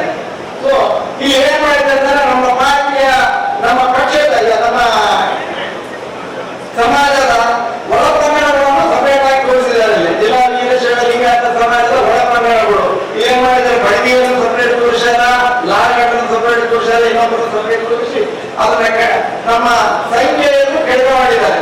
ಇದನ್ನ ನಾವು ಇವತ್ತು ವಿರೋಧಿಸ್ತಾ ಇದ್ರೆ ಮುಂದಿನ ನಮ್ಮ ಪೀಳಿಗೆ ನಮ್ಮನ್ನು ಶಾಪಿಸ್ತದೆ. ಯಾಕಂದ್ರೆ ಇದರಿಂದ ನಮ್ಮ ರಾಜಕೀಯ ಶಕ್ತಿ ಕಡಿಮೆ ಆಗುತ್ತೆ. ಇಲ್ಲಿ ಸಮಯದಲ್ಲಿ ನನಗೆ ಒಂದು ನೋವಿತ್ತು ಶಾಸಕರಿದ್ದು, ಇವತ್ತು ಸುಮಾರು 50ಕ್ಕೆ ಬಂದಿದ್ದೀವಿ. ಇದನ್ನ ಏನಾದ್ರೂ ಇಂಪ್ಲಿಮೆಂಟ್ ಆದ್ರೆ ನಮ್ಮ ರಿಸರ್ವೇಶನ್ ಬಂದು ನಮ್ಮ ಶಾಸಕರ ಸಂಖ್ಯೆಯನ್ನು ಕಡಿಮೆ ಆಗುತ್ತೆ, ನಮ್ಮ ಯುವಕರಿಗೆ ಸಿಗ್ತಾ ಇರೋ ಮೀಸಲಾತಿಯನ್ನು ಕಡಿಮೆ ಆಗುತ್ತೆ. ವಿಧಾನ ಪರಿಷತ್ ಸದಸ್ಯ ಬಸನಗೌಡ ಬಾದರ್ಲಿ ಸೇರಿ ಹಲವರು ಸಭೆ ಉದ್ದೇಶಿಸಿ ಮಾತನಾಡಿದರು. ಇಬ್ಬರು ನಮ್ಮ ಎನ್ಎಸ್ಸಿಗಳು ಬಂದಿದ್ದಾರೆ, ನಾನು ಅಭಿನಂದಿಸ್ತೇನೆ ಅವರಿಗೆ. ಇಷ್ಟು ಧೈರ್ಯವಾಗಿ ಬಂದಿದ್ದಾರಲ್ಲ, ನನ್ನ ಹೃತ್ಪೂರ್ವಕ ಅಭಿನಂದನೆ. ಕೇಳಿದ ಬಸವರಾಜ್, ನನ್ನ ಸ್ಥಾನಕ್ಕೆ ರಾಜೀನಾಮೆ ಕೊಡಬೇಕಾದ ಪರಿಸ್ಥಿತಿ ಬಂದ್ರೆ ಕೊಡ್ತೀನಿ ಅಂತ. ನೀವೆಲ್ಲ ಶಾಸಕರು ಮಂತ್ರಿಗಳು ಕೊಡ್ತೀವಿ ಅಂದ್ರೆ ಅವರಪ್ಪ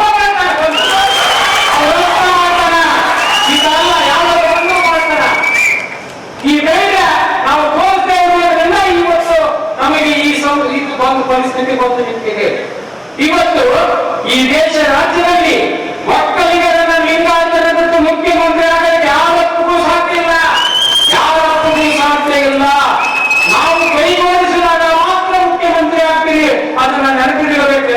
ಪಕ್ಷಗಳು, ಎಲ್ಲ ಪಕ್ಷಗಳು ನೆನಪಿರಬೇಕು.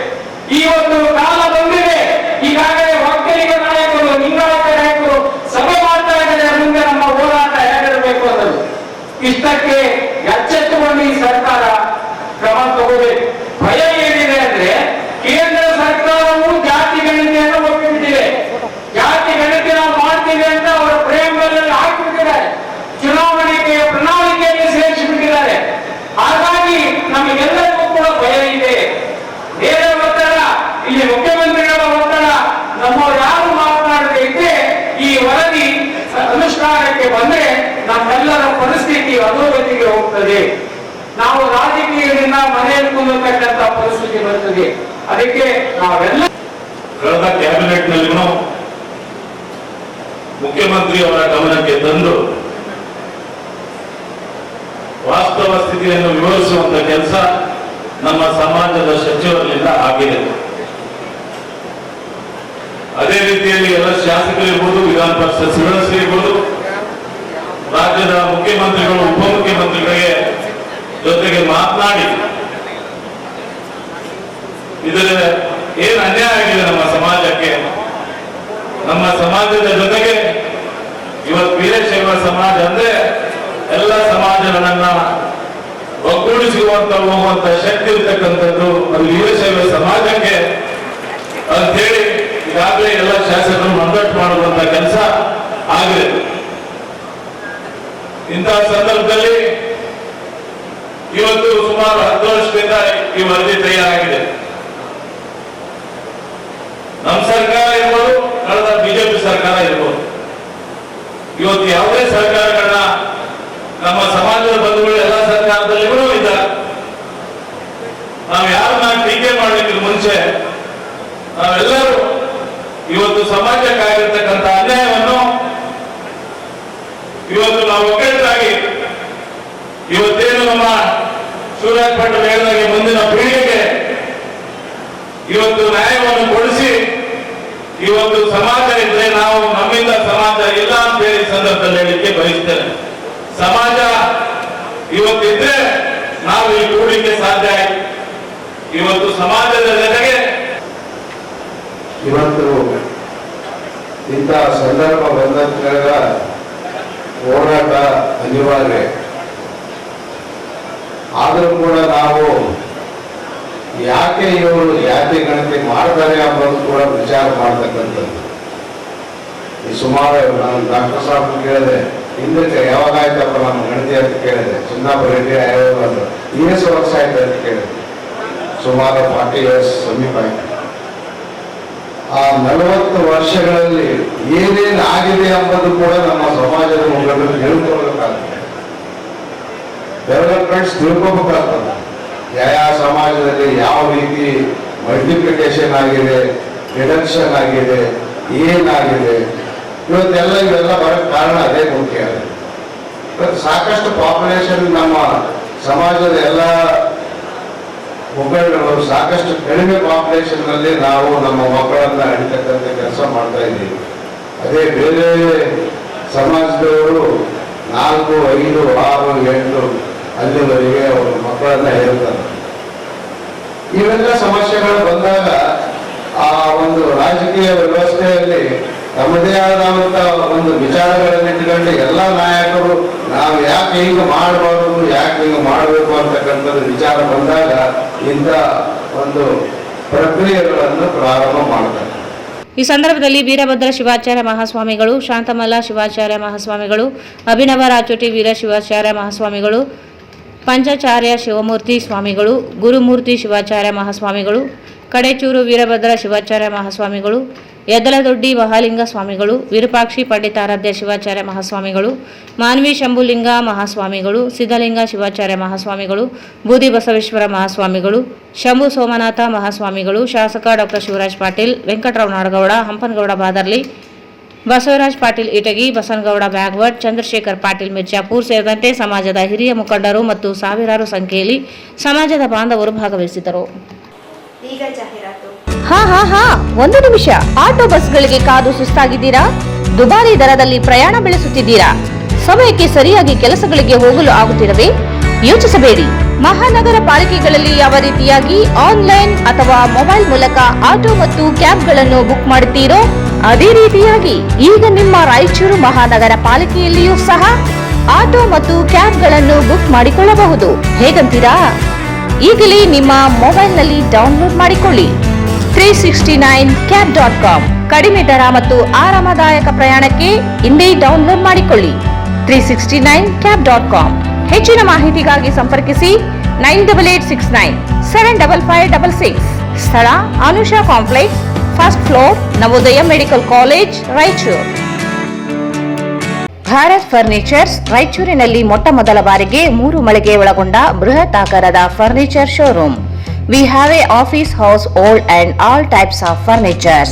Dealers in wooden cot, dining table, sofa set, dressing table, computer table, tea tables, office chairs, steel almirah, wardrobe, TV stands, glassware items, sleepwell products, Dandro cello chairs, Supreme sofa set, Doco set furnitures, Sri Steel furnitures.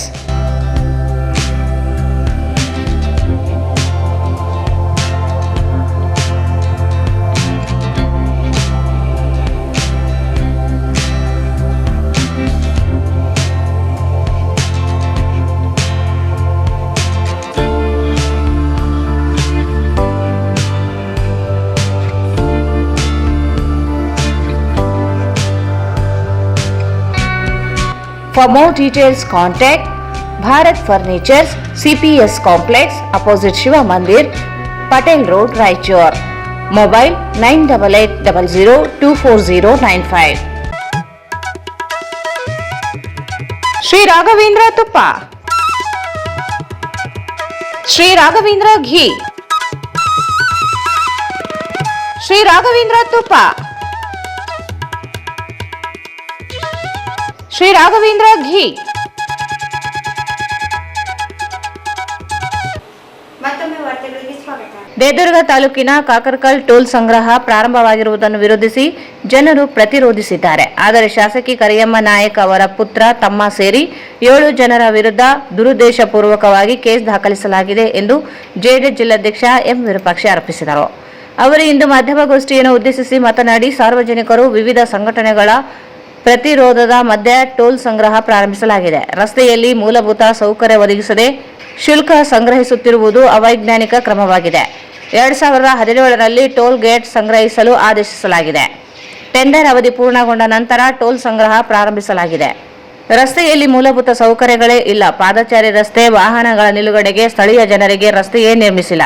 ಆದರೂ ಒಂದೇ ರಸ್ತೆಯಲ್ಲಿ 2 ಕಡೆ toll ಸಂಗ್ರಹಿಸುತ್ತಿರುವುದು ನಡೆಯುತ್ತಿದೆ. ರಾಯಚೂರಿನಲ್ಲಿ ನಡೆದ ಮದುವೆ ಸಮಾರಂಭಕ್ಕೆ ಆಗಮಿಸಿ ದೇದುರ್ಗಕ್ಕೆ ಮರಳಿ ಹೋಗುತ್ತಿರುವಾಗ ಶಾಸಕಿ ಕರಿಯಮ್ಮ ನಾಯಕ್ ಇವರು ಜನರು ಸೇರಿದ್ದನ್ನು ನೋಡಿ ಸ್ಥಳೀಯರೊಂದಿಗೆ ಮಾತನಾಡಿದ್ದಾರೆ. ಅವರು ಪ್ರಾರಂಭದಿಂದಲೂ ಟೋಲ್ ಸಂಗ್ರಹಕ್ಕೆ ವಿರೋಧ ವ್ಯಕ್ತಪಡಿಸಿದ್ದಾರೆ. ಆದರೆ ಸಾರ್ವಜನಿಕರು ಪ್ರತಿರೋಧದಿಂದ ಸ್ಥಳದಲ್ಲಿ ವಾಗ್ವಾದವಾಗಿದೆ. ಆದರೆ ಪೊಲೀಸರು ದುರುದ್ದೇಶಪೂರ್ವಕವಾಗಿ ಶಾಸಕಿ ಪುತ್ರ, ತಮ್ಮ ಸೇರಿ 7 ಜನ ಸಂಬಂಧಿಗಳ ವಿರುದ್ಧ ಕೇಸ್ ದಾಖಲಿಸಿ ತೇಜೋವಧೆ ಮಾಡುವ ಹುನ್ನಾರ ನಡೆದಿದೆ ಎಂದರು. ಸರ್ಕಾರ ಕೂಡಲೇ ಟೋಲ್ ಸಂಗ್ರಹವನ್ನು ಕೈ ಬಿಡಬೇಕು, ಇಲ್ಲದೆ ಹೋದಲ್ಲಿ ನ್ಯಾಯಾಂಗ ಮೊರೆ ಹೋಗುವುದಾಗಿ ಹೇಳಿದರು.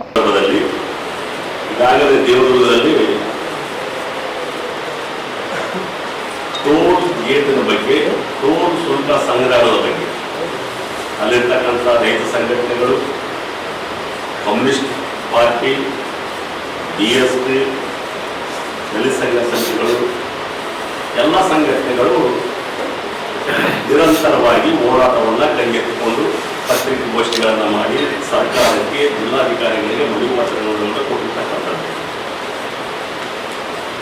ಆವತ್ತು ನಮ್ಮ ಪಕ್ಷದ ಶಾಸಕಿ ಕರಿಯಮ್ಮಜ್ಜಿ ನಾಯಕ್ ಹೋಗುವ ಸಂದರ್ಭದಲ್ಲಿ ಅಷ್ಟೊತ್ತಿಗೆ ಟೋಲ್ ಗೇಟ್ನಲ್ಲಿ ಸುಮಾರು 100 ಜನ ಜಮಾವಣೆಗೊಂಡು ಅಲ್ಲಿರ್ತಕ್ಕಂಥ ಅಧಿಕಾರಿಗಳ ಜೊತೆಯಲ್ಲಿ ಚರ್ಚೆ ಮಾಡಿ ಇದನ್ನು ಬಂದ್ ಮಾಡಬೇಕು, ಇದು ಅವೈಜ್ಞಾನಿಕವಾಗಿರ್ತಕ್ಕಂಥ ಟೋಲ್ ಗೇಟ್. ಈ ಟೋಲ್ ಗೇಟ್ ಆಗಿರ್ತಕ್ಕಂಥದ್ದು ಬಹಳ, ಇದು 2017ರಲ್ಲಿ ಇದಕ್ಕೊಂದು ಸುತ್ತೋಲೆಯನ್ನು ಆದೇಶವನ್ನೇ ಮಾಡಿರ್ತಕ್ಕಂಥದ್ದು 2017. ಇದಾದ ನಂತರ ಅಲ್ಲಿಂದ ಇಲ್ಲಿವರೆಗೆ ಯಾವುದೇ ರೀತಿಯ ಟೋಲ್ ಶುಲ್ಕವನ್ನ ಅಲ್ಲಿರ್ತಕ್ಕಂಥ ಗ್ರಾಮಸ್ಥರಿಗೆ ಸರಿಯಾದಂಥ ಸೌಲಭ್ಯಗಳನ್ನು ಒದಗಿಸದೆ ಏಕಾಏಕಿ ಈ ಟೋಲ್ ಸಂಗ್ರಹಣ ಮಾಡ್ತಕ್ಕಂಥದ್ದು ಒಂಥರ ದೇವದುರ್ಗ ತಾಲೂಕಿನ ಮತ್ತು ಹಳ್ಳಿಗಳ ಜನರ ಮೇಲೆ ಒಂಥರ ಭಾರ ಇಲ್ಲದಂಗೆ ಆಗಿದೆ. ಇದರಿಂದ ಬಹಳಷ್ಟು ಜನ ಪ್ರತಿಭಟನೆ ಮಾಡಿರ್ತಕ್ಕಂಥ ಈ ನಿಟ್ಟಿನಲ್ಲಿ ಅವತ್ತು ಆಗಿರ್ತಕ್ಕಂಥ ಘಟನೆ ಶಾಸಕಿ ಬಂದು ಅವ್ರಿಗೆ ಜನ ಕೇಳ್ತಾ ಇದ್ದಾರೆ, ಸಾರ್ವಜನಿಕ ಉದ್ದೇಶಕ್ಕಾಗಿ ನೀವು ಇದು ಮಾಡಬೇಕು, ಅದನ್ನು ಬಂದ್ ಮಾಡಿ ಅಂತ ಹೇಳಿ ಸರ್ ಅಲ್ಲಿ ಸಣ್ಣ ಪುಟ್ಟ ಇನ್ಸಿಡೆಂಟ್ ಆಗಿರ್ತಕ್ಕಂಥದ್ದು. ಪ್ರತಿಭಟನೆಗಾರರು ತಮ್ಮದೇ ಆದಂಥ ನಿಟ್ಟಿನಲ್ಲಿ ಸ್ವಲ್ಪ ಟೋಲ್ ಅಧಿಕಾರಿಗಳ ಜೊತೆ, ಪ್ಲಾಜ್ ಅಧಿಕಾರಿಗಳ ಜೊತೆ ಮತ್ತು ಅಲ್ಲಿರ್ತಕ್ಕಂಥ ವ್ಯವಸ್ಥೆ ಜೊತೆ ಸ್ವಲ್ಪ ಗದ್ದಲವನ್ನು ಮಾಡಿಕೊಂಡಿರ್ತಕ್ಕಂಥ ಹಿನ್ನೆಲೆಯಲ್ಲಿ ಪೊಲೀಸ್ ಅಧಿಕಾರಿಗಳು ಸುಮಾರು 14 ಜನರ ಮೇಲೆ ಕೇಸುಗಳನ್ನು ದಾಖಲು ಮಾಡಿದ್ದಾರೆ. ಅದರಲ್ಲಿ ಬಹಳ ಮುಖ್ಯವಾಗಿ ಅಲ್ಲಿ ಇರಲಾರ್ದಂಥ ಶಾಸಕೀಯ ಸಂಬಂಧಿಕರನ್ನು ಸುಮಾರು 6 ಜನರನ್ನು, ಮಗ, ಅಳಿಯ, ತಮ್ಮ ಎಲ್ಲರೂ ಕೂಡ ಆ ಒಂದು ಕೇಸಿನಲ್ಲಿ ಭಾಗಿ ಮಾಡಿ ಉದ್ದೇಶ ಇಷ್ಟೇ, ಇದನ್ನ ನಿರಂತರವಾಗಿ ಅಧಿಕಾರಿಗಳ ಜೊತೆಯಲ್ಲಿ ಸಂಪರ್ಕ ಇಟ್ಕೊಂಡು ಬಂದ್ ಮಾಡಿ ಇದು ಮಾಡಬೇಕಂತಕ್ಕಂಥದ್ದು ಕೂಡ ನಿರಂತರವಾಗಿ ಹೇಳ್ಕೊಂಡ್ರೆ ಕೂಡ ಇವತ್ತು ನಮ್ಮ ಶಾಸಕಿಯನ್ನ ಉದ್ದೇಶಪೂರ್ವಕವಾಗಿ ಜನಮನ್ನಣೆಯನ್ನ ಗಳಿಸ್ತಕ್ಕಂಥ ನಿಟ್ಟಿನಲ್ಲಿ ಇವತ್ತು ಆ ಎಮ್ಮ ಮೇಲೆ ಗೂಬೆ ಕೂಡಿಸ್ತಕ್ಕಂಥ ಕೆಲಸ ಅಲ್ಲಿನ ಪೊಲೀಸ್ ಅಧಿಕಾರಿಗಳು ಮಾಡ್ತಾರೆ. ಇದನ್ನು ಯಾಕೆ ಮಾಡ್ತಾರೆ ಅಂತಕ್ಕಂಥದ್ದನ್ನು ಈಗಾಗಲೇ ಈ ಹಿಂದೆ ನೇರವಾಗಿ ಅಕ್ರಮ ಮರಳು ಗಣಿಗಾರಿಕೆಯ ಕೆಲಸವನ್ನ ಮಾಡಿರ್ತಕ್ಕಂಥ ಶಾಸಕಿಯ ಮೇಲೆ ಹಲವಾರು ಆರೋಪಗಳನ್ನು ಮಾಡಿರ್ತಕ್ಕಂಥ ಸಂದರ್ಭದಲ್ಲಿ ಈಗಲೂ ಕೂಡ ಈ ಒಂದು ಗೇಟ್ ಟೋಲ್ ಗೇಟ್ ಪಾಸ್ ಮೇಲೆ ಸಾರ್ವಜನಿಕರಿಗೆ ಒಳ್ಳೆಯದಾಗುವ ದೃಷ್ಟಿಯಿಂದ ಮತ್ತು ಎಲ್ಲ ಸಂಘಟನೆಗಳು ಪ್ರತಿಭಟನೆ ಮಾಡುವ ದೃಷ್ಟಿಯಿಂದ ಇದನ್ನು ಬಂದ್ ಮಾಡಿ ಅಂತಕ್ಕಂಥದ್ದನ್ನ ಧೈರ್ಯವಾಗಿ ಹೇಳಿಸಲು ಇವತ್ತು ಕೇಸುಗಳನ್ನಾಗಿರ್ತಕ್ಕಂಥದ್ದು. ಆದ್ದರಿಂದ ನಾವು ಜಿಲ್ಲಾಧಿಕಾರಿಗಳಿಗೆ ಮತ್ತು ಜಿಲ್ಲಾ ಪೊಲೀಸ್ ಅಧಿಕಾರಿಗಳಿಗೆ ಸಾರ್ವಜನಿಕರ ಹಿತದೃಷ್ಟಿಯಿಂದ ರಾಜ್ಯ ಹೆದ್ದಾರಿಗಳಿಗೆ ಏನು ಅನುಕೂಲಗಳಾಗಬೇಕು ಅಂತಕ್ಕಂಥದ್ದು ಮೊನ್ನೆ ತಾನೇ ರಾಜ್ಯ ಹೆದ್ದಾರಿ ಮಂತ್ರಿ, ಕೇಂದ್ರ ಮಂತ್ರಿಗಳಾಗಿರ್ತಕ್ಕಂಥ ನಿತಿನ್ ಗಡ್ಕರಿ ಅವರು ಹೇಳಿದ್ದಾರೆ, ರಾಜ್ಯ ಹೆದ್ದಾರಿಗಳಲ್ಲಿ ಯಾವ್ಯಾವ ಸೌಲಭ್ಯಗಳಿರಬೇಕು, ಅಲ್ಲಿ ಗ್ರಾಮಗಳಿದ್ರೆ ಆ ಗ್ರಾಮಗಳಿಗೆ ಯಾವುದೇ ಶುಲ್ಕ ಇಲ್ಲದೇ ರಸ್ತೆಯನ್ನ ನಿರ್ಮಾಣ ಮಾಡಬೇಕು ಮತ್ತು ಪಾದಾಚಾರಿಗಳಿಗೆ ರಸ್ತೆಯನ್ನು ಕೊಡಬೇಕು, ಟೂ ವೀಲರ್ಸ್ಗಳಿಗೆ ಹೋಗ್ತಕ್ಕಂಥದ್ದಾಗಬೇಕು. ಅದೆಲ್ಲ ಕೂಡ ಇಟ್ಟುಕೊಂಡು ಹೆದ್ದಾರಿಗಳು ಸುಗಮವಾಗಿ ಹೋಗ್ತಕ್ಕಂಥ ಸಂದರ್ಭದಲ್ಲಿ ಇದನ್ನ ಮಾಡಬೇಕು ಅಂತಕ್ಕಂಥದ್ದ ಕೇಂದ್ರ ಮಂತ್ರಿ ಕೂಡ ಹೇಳಿರ್ತಕ್ಕಂಥದ್ದು. ಇದನ್ನ ಅವೈಜ್ಞಾನಿಕವಾಗಿ ಇವತ್ತು 2017ರಿಂದ ಆಗಿರ್ತಕ್ಕಂಥದ್ದನ್ನ ಏಕಾಏಕಿ ಮಾಡಿರ್ತಕ್ಕಂಥದ್ದನ್ನ JDS ಉಗ್ರವಾಗಿ ಖಂಡಿಸ್ತೀವಿ. ಯಾವುದೇ ಕಾರಣಕ್ಕೆ ಕೂಡ ಟೋಲನ್ನ ಮಾಡಬಾರದು, ಟೋಲನ್ನು ಮಾಡಬಾರದು ಅಂತಕ್ಕಂಥ ಒತ್ತಾಯವನ್ನು ಈಗಾಗಲೇ ಮಾಡಿದ್ದೀವಿ. ಈ ನಿಟ್ಟಿನಲ್ಲಿ ಪೊಲೀಸ್ ಅಧಿಕಾರಿಗಳ ಹೋರಾಟಗಾರರ ಮೇಲೆ ಆಗಿರ್ತಕ್ಕಂಥ ಕೇಸುಗಳನ್ನ ಹಿಂತೆಗೆದುಕೊಳ್ಬೇಕು, ಯಾವುದೇ ಮುಲಾಜಿಲ್ಲದೆ.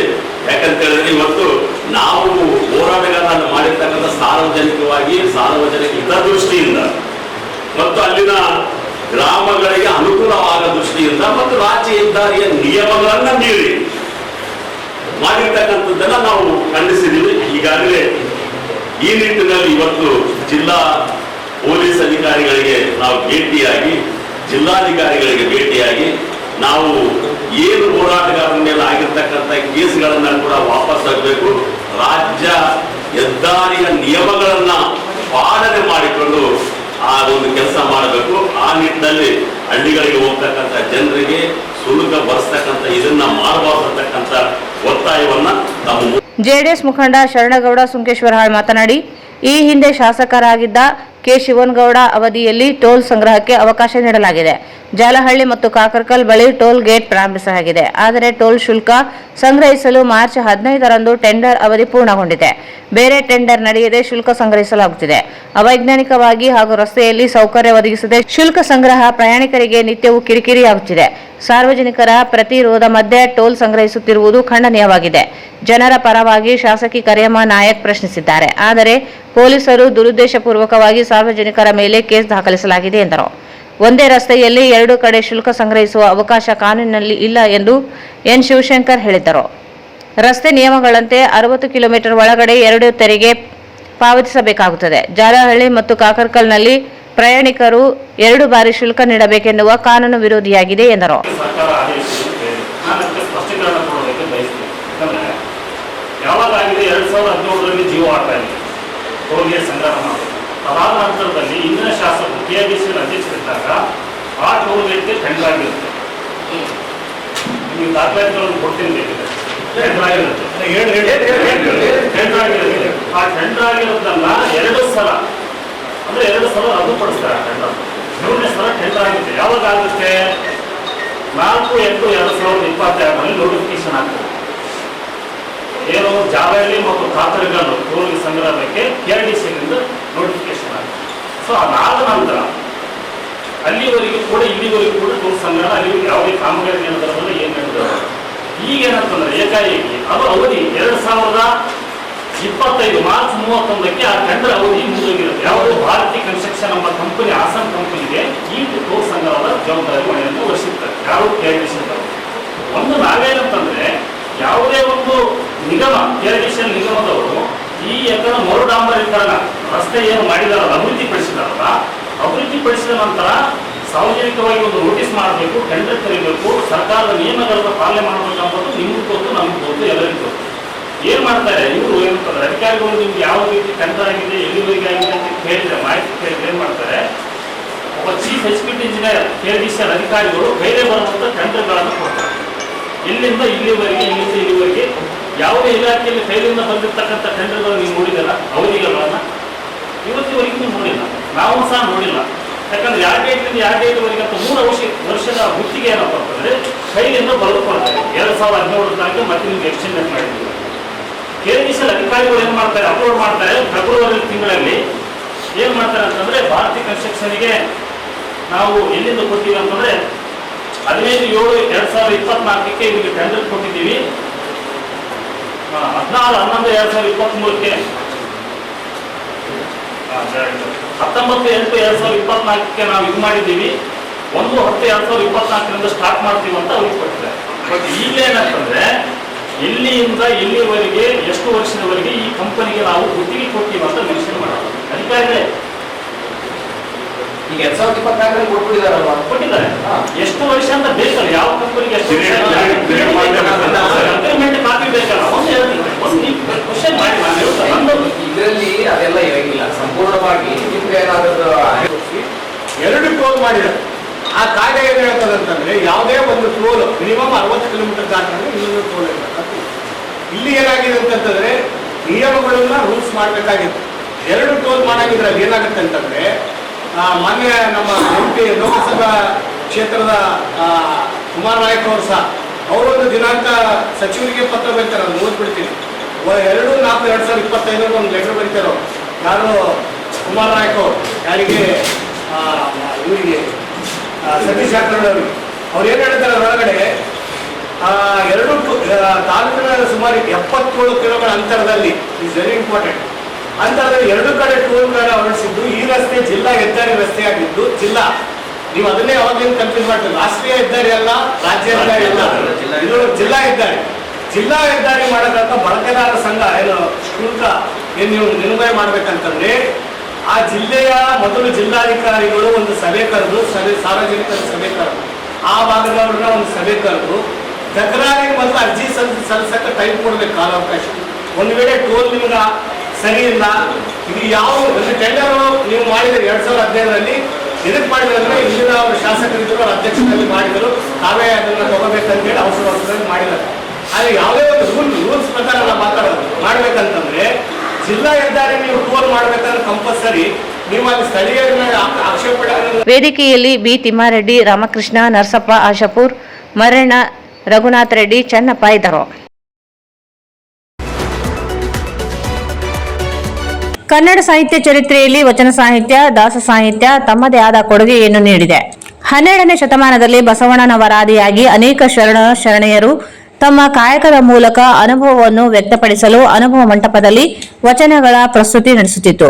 ಅನುಭವ ಮಂಟಪದ ಶೂನ್ಯ ಸಿಂಹಾಸನದ ಪೀಠಾಧಿಪತಿ ಅಲ್ಲಮ ಪ್ರಭು ದೇವರ ಅಧ್ಯಕ್ಷತೆಯಲ್ಲಿ ಬಸವಣ್ಣನವರ ಮಾರ್ಗದರ್ಶನದಲ್ಲಿ ಶರಣರು ತಮ್ಮ ವಚನಗಳ ಮೂಲಕ ಸಮಾಜದಲ್ಲಿನ ಅಂಕುಡೊಂಕುಗಳನ್ನು ತಿದ್ದುವುದರ ಜೊತೆಗೆ ಸಮಾಜದ ಕಟ್ಟುಪಾಡುಗಳ ಮೌಢ್ಯ ಕಂದಾಚಾರಗಳನ್ನು ಟೀಕಿಸಿ ಸಮಾಜವನ್ನು ನಿರ್ಮಿಸಲು ಕೆಲಸ ಮಾಡುವ ಅನುಭವ ಮಂಟಪದಲ್ಲಿ ನಡೆಯುತ್ತಿತ್ತು. ಅದೇ ರೀತಿಯಾಗಿ ಈಗ ಮಾರುತಿ ನಗರದ ಶ್ರೀಗಿರಿ ಅಭಯ ಆಂಜನೇಯ ಸ್ವಾಮಿ ಸೇವಾ ಸಮಿತಿ ಪ್ರತಿ ಅಮಾವಾಸ್ಯೆ ದಿನದಂದು ಶರಣರ ಚಿಂತನ ಶಿವಾನುಭವ ಗೋಷ್ಠಿ ಹಮ್ಮಿಕೊಂಡು ಅನೇಕ ಉಪನ್ಯಾಸಕರನ್ನು ಕರೆಸಿ ಸ್ವಾಮೀಜಿಗಳ ಸಾನ್ನಿಧ್ಯದಲ್ಲಿ ಶರಣರ ಚಿಂತನೆಗಳನ್ನು, ಸೂಫಿ ಸಂತರ ಜೀವನವನ್ನಾಧರಿಸಿದ ವಿಷಯಗಳನ್ನು ಕುರಿತು ಚಿಂತನ ಮಂಥನ ಮಾಡುವ ಕೆಲಸ, ಜನರ ಮನಸ್ಥಿತಿಯನ್ನು ಬದಲಾಯಿಸುವ ಮಹತ್ ಕಾರ್ಯ ಇದಾಗಿದೆ ಎಂದು ಹಿರಿಯ ಹೋರಾಟಗಾರ ಅಂಬಣ್ಣ ಆರೋಲಿ ಕಾರ್ಯಕ್ರಮವನ್ನು ಉದ್ಘಾಟಿಸಿ ಮಾತನಾಡಿದರು.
ಚಟುವಟಿಕೆಗಳಲ್ಲಿ ನಾವು ಎಷ್ಟು ಸಾಧನೆ ಮಾಡಿದೀವಿ ಅನ್ನೋದಕ್ಕಿಂತ ನಮ್ಮ ಸಾಧನೆಯ ಜೊತೆಗೆ ನಮ್ಮ ಇತಿಮಿತಿಗಳಲ್ಲಿ ನಮ್ಮ ಜೊತೆಗಿರ್ತಕ್ಕಂಥ ಒಂದು 4-5 ಕುಟುಂಬಗಳಿಗೆ ನಾವು ಎಷ್ಟು ಮಟ್ಟಿಗೆ ಸಹಕಾರ ಮಾಡಿದೀವಿ ಅನ್ನೋದೇ ನಿಜವಾಗಿರ್ತಕ್ಕಂಥ ನಮ್ಮ ಮೇಲೆ ಇರ್ತಕ್ಕಂಥ ಬಹುದೊಡ್ಡ ಜವಾಬ್ದಾರಿ. ವ್ಯಕ್ತಿಗತವಾಗಿ ನಾವು ಎಷ್ಟು ಆಸ್ತಿಯನ್ನು ನಡೆಸಬಹುದು, ಅಂತಸ್ತನ್ನು ನಡೆಸಬಹುದು, ಓಟಾರಿತರಾಗಬಹುದು, ಲಗ್ನಾರಿತರಾಗಬಹುದು, ಆದರೆ ಎಷ್ಟು ಜನರನ್ನು ನಾವು ಸಂಪಾದಿಸಿದೀವಿ, ಎಷ್ಟು ಜನರ ಪ್ರೀತಿಗೆ ನಾವು ಕಾರಣರಾಗಿದ್ದೀವಿ ಅನ್ನೋದೇ ನಮ್ಮ ಬದುಕಿನ ನಿಜವಾಗಿರ್ತಕ್ಕಂಥ ಒಂದು ಬಹುದೊಡ್ಡ ಚೇತನ ಅಂತ ನಾನು ಭಾವಿಸ್ತೀನಿ. ಈಗಾಗಲೇ ಇಡೀ ರಾಜ್ಯದಲ್ಲಿ, ದೇಶದಲ್ಲಿ ಹಲವಾರು ರೀತಿಯ ಆಧ್ಯಾತ್ಮಿಕ ಪ್ರವಚನಗಳು ನಡೀತಾರೆ. ಆಧ್ಯಾತ್ಮಿಕ ಪ್ರವಚನಗಳು ಕೇವಲ ಆಧ್ಯಾತ್ಮಿಕವಾಗಷ್ಟೇ ಓದಿದ್ರೆ ಅಷ್ಟು ದೊಡ್ಡ ದೊಡ್ಡ ಪ್ರಚಾರ ಆಗ್ತಿರ್ಲಿಕ್ಕಿಲ್ಲ. ಆದ್ರೆ ಆ ಆಧ್ಯಾತ್ಮಿಕ ಪ್ರವಚನಗಳಿಂದ ನಮ್ಮ ಜೀವ ಸಂಕುಲದಲ್ಲಿ ಒಂದು ವೈಚಾರಿಕವಾಗಿರ್ತಕ್ಕಂಥ ಚಿಂತನೆ ಬೆಳೆಯೋದ್ರಿಂದ ಆ ಆಧ್ಯಾತ್ಮಿಕ ಪ್ರವಚನಗಳಿಗೆ ಅಥವಾ ಚಿಂತನಾ ದೋಷಗಳಿಗೆ ಬಹುದೊಡ್ಡ ಕೊಡುಗೆಯನ್ನ ನಾವು ಇದೆ ಅಂತ ಹೇಳಬಹುದು. ಆ ಹಿನ್ನೆಲೆಯಲ್ಲಿ ಇವತ್ತು ನಾವು ಕೆಲವು ಹಿತೈಷಿಗಳನ್ನ ಸೇರಿಕೊಂಡು ಒಂದು ಕಡೆ ಆಧ್ಯಾತ್ಮಿಕವಾಗಿರ್ತಕ್ಕಂಥ ಚಟುವಟಿಕೆಗಳ ಜೊತೆಗೆ ದಿನನಿತ್ಯದ ಚಟುವಟಿಕೆಗಳು ಸಾಮಾಜಿಕ ಅಭಿವೃದ್ಧಿಗೆ ನಮಗೆ ಆಗಿರ್ತಕ್ಕಂಥ ಜವಾಬ್ದಾರಿಗಳು ಏನಿರಬೇಕು. ಕೇವಲ ಆಧ್ಯಾತ್ಮಿಕವಾಗಿ ನಮ್ಮ ವ್ಯಕ್ತಿಗತ ಜೀವನವನ್ನಷ್ಟೇ ನಾವು ಸುಧಾರಣೆ ಮಾಡಿಕೊಳ್ಳೋದಕ್ಕಿಂತ ನಮ್ಮ ಜೊತೆಗಿರ್ತಕ್ಕಂಥ ಸ್ನೇಹಿತರನ್ನ, ಹಿತೈಷಿಗಳನ್ನ, ಅವರ ಕಷ್ಟ ನಷ್ಟಗಳನ್ನ ಕುರಿತು ಮಾತಾಡಿ ನಾವೆಲ್ಲರೂ ಸಹಬಾಳ್ವೆಯಿಂದ, ಸೌಹಾರ್ದತೆಯಿಂದ ಜೀವನ ಸಾಧಿಸಬೇಕನ್ನೋ ಉದ್ದೇಶ ಹೊಂದಿದೆ. ಅದೇ ನಿಜವಾಗಿರ್ತಕ್ಕಂಥ ಒಂದು ದೊಡ್ಡ ಸಾಧನೆ ಅಂತ ನಾವು ಹೇಳಬೇಕಾಗ್ತದೆ. ಖಂಡಿತ ಆಧ್ಯಾತ್ಮಿಕವಾಗಿರ್ತಕ್ಕಂಥ ಚಿಂತನೆಗಳು ಅಥವಾ ಸಾಂಸ್ಕೃತಿಕ ಚಟುವಟಿಕೆಗಳು ಅಗತ್ಯ, ಕ್ರೀಡೆಗಳು ಅಗತ್ಯ. ಕೇವಲ ಮಾನಸಿಕ ಒತ್ತಡಗಳಲ್ಲಿ ಜೀವನ ಕಟ್ಟತಕ್ಕಂಥ ಈ ಸಂದರ್ಭದಲ್ಲಿ ಸ್ಪರ್ಧಾತ್ಮಕವಾಗಿರ್ತಕ್ಕಂಥ ಈ ಜಗತ್ತಿನ ಹಲವಾರು ಕಷ್ಟಗಳನ್ನ ನಾವು ಎದುರಿಸ್ತಕ್ಕಂಥದ್ದೇ ಬಹುದೊಡ್ಡ ಸವಾಲಾಗಿರ್ತಕ್ಕಂಥ ಸಂದರ್ಭದಲ್ಲಿ ಆ ಸವಾಲುಗಳನ್ನು ಎದುರಿಸ್ತಕ್ಕಂಥ ಸರಳ ಜೀವನವನ್ನ ಮೈಗೂಡಿಕೊಳ್ಳತಕ್ಕಂಥದ್ದು ಬಹುದೊಡ್ಡ ಜವಾಬ್ದಾರಿಯಾಗಿದೆ ಅಂತ ನಾವು ಭಾವಿಸ್ತೇವೆ. ಈ ಹಿನ್ನೆಲೆಯಲ್ಲಿ ತಾವು ಇವತ್ತು ವಿಶೇಷವಾಗಿ ಕಳೆದ 41 ಗೋಷ್ಠಿಗಳಲ್ಲಿ ಹಲವಾರು ವೈಚಾರಿಕ ಸಂಘರ್ಷಗಳನ್ನ ಮಾಡ್ತಾರೆ. ಇವತ್ತು ಅನುಭವ ಮಂಟಪ ಮತ್ತು ಸಂವಿಧಾನದ ಆಶಯಗಳು ಅನ್ನೋ ವಿಷಯವನ್ನು ನಾವು ಅನುಭವ ಮಂಟಪ ಮತ್ತು ಸಂವಿಧಾನದ ಆಶಯಗಳು ಎನ್ನುವ ವಿಷಯ ಕುರಿತು ಹೊನ್ನಕೆರೆಪ್ಪ ಮುಖ್ಯೋಪಾಧ್ಯಾಯರು ಸರ್ಕಾರಿ ಪ್ರೌಢಶಾಲೆ ಗಬ್ಬೂರು ಇವರು ಮಾತನಾಡಿ 12ನೇ ಶತಮಾನದ ಅನೇಕ ಶರಣೆಯರು ತಮ್ಮ ಕಾಯಕದ ಜೊತೆ ತಮ್ಮ ಅನುಭವದ ಮೂಲಕ ತಮ್ಮ ವಚನಗಳನ್ನು ರಚಿಸಿ ತಮ್ಮ ವಚನಗಳಲ್ಲಿ ನೇರ ನಿಷ್ಠುರವಾಗಿ ಸತ್ಯದ ವಿಷಯಗಳನ್ನು ತಮ್ಮ ವಚನಗಳಲ್ಲಿ ವ್ಯಕ್ತಪಡಿಸುವುದನ್ನು ನೋಡುತ್ತೇವೆ. 12ನೇ ಶತಮಾನದಲ್ಲಿ ಸಮಾಜದಲ್ಲಿ ಇರುವ ಜಿಡ್ಡುಗಟ್ಟಿದ ಮೌಢ್ಯ ಅಂಧಕಾರಗಳನ್ನು ತಮ್ಮ ವಚನಗಳ ಮೂಲಕ ಕಟುವಾಗಿ ಟೀಕಿಸಿ ಧರ್ಮದ ಹೆಸರಿನಲ್ಲಿ ಮಹಿಳೆಯರಿಗೆ ಹೇರಲಾಗಿದ್ದ ಕಟ್ಟುಪಾಡುಗಳನ್ನು ತೊಡೆದು ಹಾಕಲು ಶ್ರಮಿಸಿದರು. ಕನ್ನಡ ಭಾಷೆ ಮೂಲಕ ಸರಳವಾದ ವಚನಗಳನ್ನು ಬರೆದು ಕನ್ನಡ ಭಾಷೆಯನ್ನು ದೇವರ ಭಾಷೆಯನ್ನಾಗಿ ಮಾಡಿದ ಕೀರ್ತಿ ನಮ್ಮ ಕಲ್ಯಾಣ ಕರ್ನಾಟಕದ ಶರಣರಿಗೆ ಸಲ್ಲುತ್ತದೆ. ಅಂದಿನ ಅನುಭವ ಮಂಟಪ ಇಂದು ಪಾರ್ಲಿಮೆಂಟ್ ಆಗಬೇಕಾದರೆ ಡಾಕ್ಟರ್ BR ಅಂಬೇಡ್ಕರ್ ಅವರು ಸಂವಿಧಾನ ಬರೆದು ಪ್ರಜಾಪ್ರಭುತ್ವ ತತ್ವದ ತಳಹದಿಯ ಮೂಲಕ ಪ್ರತಿಯೊಬ್ಬರಿಗೂ ಮತದಾನ ಮಾಡುವ ಹಕ್ಕನ್ನು ನೀಡಿದರು. ಪ್ರಜಾಪ್ರಭುತ್ವ ವ್ಯವಸ್ಥೆಯನ್ನು ಉಳಿಸಿಕೊಂಡು ರಾಜನ ಹೊಟ್ಟೆಯಲ್ಲಿ ಹುಟ್ಟಿದ ಮಗ ರಾಜನಾಗುತ್ತಿದ್ದ. ಆದರೆ ಇಂದು ಮತದಾನ ಮಾಡುವ ಮೂಲಕ ಸಂಸತ್ತು ಮತ್ತು ಸಂವಿಧಾನ ಸೌಧಕ್ಕೆ ಕಳುಹಿಸುತ್ತಿದ್ದೇವೆ. ಇದು ನಮಗೆ ಅನುಭವ ಮಂಟಪ ಮತ್ತು ಸಂವಿಧಾನ ನೀಡಿದ ಹಕ್ಕು. ಇದನ್ನು ನಾವು ಉಳಿಸಿಕೊಂಡು ಹೋಗಬೇಕು. ಅಂದಿನ ಅನುಭವ ಮಂಟಪ ರೀತಿಯಲ್ಲಿ ಶರಣರ ಚಿಂತನೆ ಗೋಷ್ಠಿಗಳನ್ನು ಮಾರುತಿ ನಗರದ ಶ್ರೀ ಗಿರಿ ಅಭಯಾಂಜನೇಯ ಸ್ವಾಮಿ ಸೇವಾ ಸಮಿತಿ ನಡೆಸಿಕೊಂಡು ಬರುತ್ತಿರುವುದು ಶ್ಲಾಘನೀಯವಾಗಿದೆ ಎಂದು ಮೆಚ್ಚುಗೆ ವ್ಯಕ್ತಪಡಿಸಿದರು. ಬಸವಣ್ಣ ಹಾಗೆ ರಾಜ ದರ್ಬಾರ್ನಲ್ಲಿ ಹೋಗುವಾಗ ಸಮಗಾದ ಹರಳೆಯ ಶರಣು ಬಸವಣ್ಣ ಅಂತ ಬಂದ್ರೆ ಆಗ ಶರಣು ಅಂದಾಗ ಬಸವಣ್ಣ ಶರಣಾರ್ಥಿ ಹರಳೆಯವರು ಅಂತೇಳಿ 2 ಸಾರಿ ಹೇಳಿದ್ದಾರೆ. ಆ 2 ಸಾರಿ ಹೇಳಿದ್ರು ಅಂತೇಳಿ ಮನಸ್ಸು ಕಟ್ಟಿಕೊಂಡು ಆ 2ನೇ ಸಾರಿ ಹೇಳ್ತಕ್ಕಂಥ ಶರಣು ಅನ್ನುವಂಥ ಪದದ ಒಂದು ಭಾರವನ್ನ ತಡ್ಕೊಳ್ಳಾರ್ದನೆ ತನ್ನ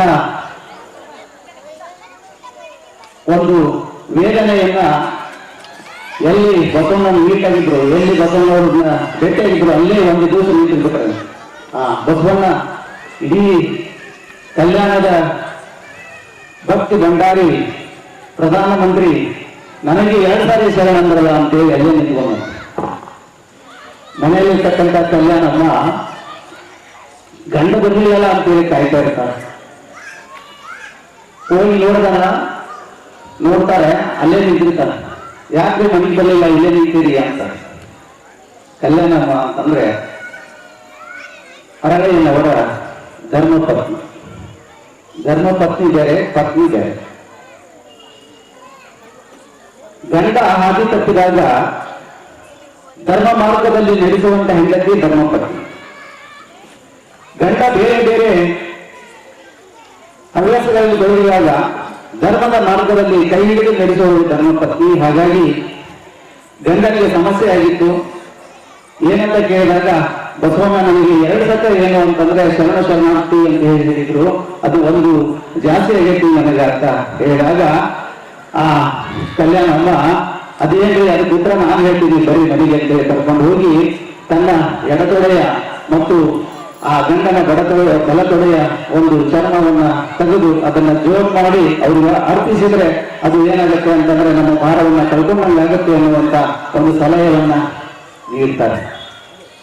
ಇಂಥ ಶರಣರು ಒಂದು ಶರಣು ಅನ್ನುವಂತ ಪದದಿಂದ ಏನು ಅಂತಂದ್ರೆ ಕಲ್ಯಾಣದಲ್ಲಿ ದೊಡ್ಡ ಪವನಗಳು ನಡೆದು ಅನ್ನುವಂಥದ್ದು. 12ನೇ ಶತಮಾನದ ಬಸವ ಕ್ರಾಂತಿಗೆ ಶ್ರೀ ಗಿರಿ ಅಭಯ ಆಂಜನೇಯ ಸೇವಾ ಸಮಿತಿಯ ಉಪಾಧ್ಯಕ್ಷರಾದ ಷಣ್ಮುಖಪ್ಪ ವಲ್ಕಂದಿನಿ ಪ್ರಾಸ್ತಾವಿಕವಾಗಿ ಮಾತನಾಡಿದರು. ಕಳೆದ 40 ಅಮಾವಾಸ್ಯೆಗಳಿಂದ ಅನೇಕ ಉಪನ್ಯಾಸಕರ ಸ್ವಾಮೀಜಿಗಳ ಸಾನ್ನಿಧ್ಯದಲ್ಲಿ ಅತ್ಯುತ್ತಮ ಕಾರ್ಯಕ್ರಮಗಳನ್ನು ಮಾಡುತ್ತಾ ಬಂದಿದ್ದೇವೆ ಎಂದರು. ಕಾರ್ಯಕ್ರಮ ಮಾಡೋಣ ಸ್ವಲ್ಪ ಕಾರ್ಯಕ್ರಮದಲ್ಲಿ ಹೇಳುತ್ತಿರಬಹುದು. ಆದರೂ ಕೂಡ ಈ ಕಾರ್ಯಕ್ರಮ ಬಹಳ ಯಶಸ್ವಿಯಾಗಿ ನಡೆಯಲು ವಿಶೇಷವಾಗಿ ಇವತ್ತು ನಮ್ಮ ಮಾರುತಿ ನಗರದ ಈ ಒಂದು ದೇವಸ್ಥಾನ ಶ್ರೀ ಗಿರಿ ಅಭಯಾಂಜನೇಯ ಸ್ವಾಮಿ ದೇವಸ್ಥಾನ ಇವತ್ತು ರಾಯಚೂರು ನಗರದಲ್ಲೇ ಮುಂದಿನ ದಿನಗಳಲ್ಲಿ ಅತ್ಯುತ್ತಮ ದೇವಸ್ಥಾನ ಆಗುವುದರಲ್ಲಿ 2 ಮಾತಿಲ್ಲ.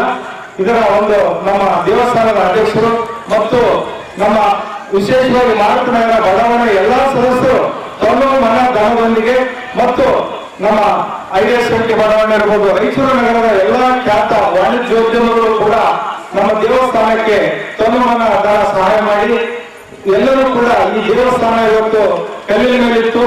ಇವತ್ತು ಈ ಒಂದು ಗುಡ್ಡವಾಗಿರುವಂತಹ ಈ ಒಂದು ದೇವಸ್ಥಾನ ಇಡೀ ಮಾರುತಿ ನಗರಕ್ಕೆ ಮೈಲಿಗಲ್ಲಾಯಿತು.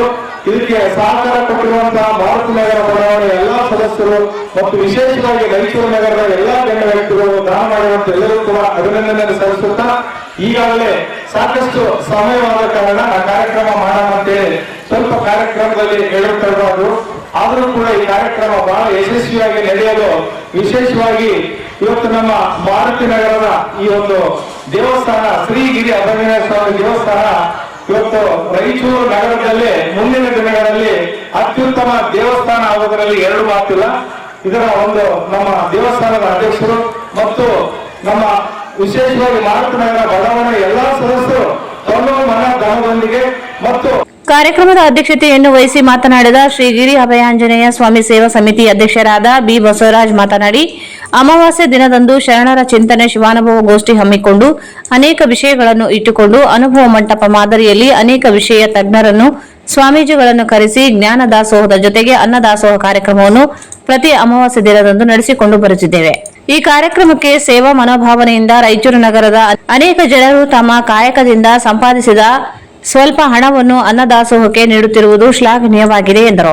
ಕಾರ್ಯಕ್ರಮದಲ್ಲಿ ಶರಣರ ಆಶಯದಂತೆ ಸರ್ವಧರ್ಮ ಸಮನ್ವಯತೆಯನ್ನು ಕಾಪಾಡಿಕೊಂಡು ಪ್ರತಿಯೊಂದು ಧರ್ಮದವರು ನಾವೆಲ್ಲ ಒಂದೇ ಎನ್ನುವ ಸಂದೇಶವನ್ನು ಹಾಗೂ ಹಿಂದೂ ಮುಸ್ಲಿಂ ಕ್ರೈಸ್ತ ಧರ್ಮದ ಎಲ್ಲರೂ ಮಾನವ ಧರ್ಮವನ್ನು ಕಾಪಾಡುವ ಮುಖಾಂತರ ನಾವೆಲ್ಲರೂ ಭಾವೈಕ್ಯತೆಯಿಂದ ಈ ನಾಡಿನಲ್ಲಿ ಬಾಳಿ ಬದುಕಬೇಕಾಗಿದೆ.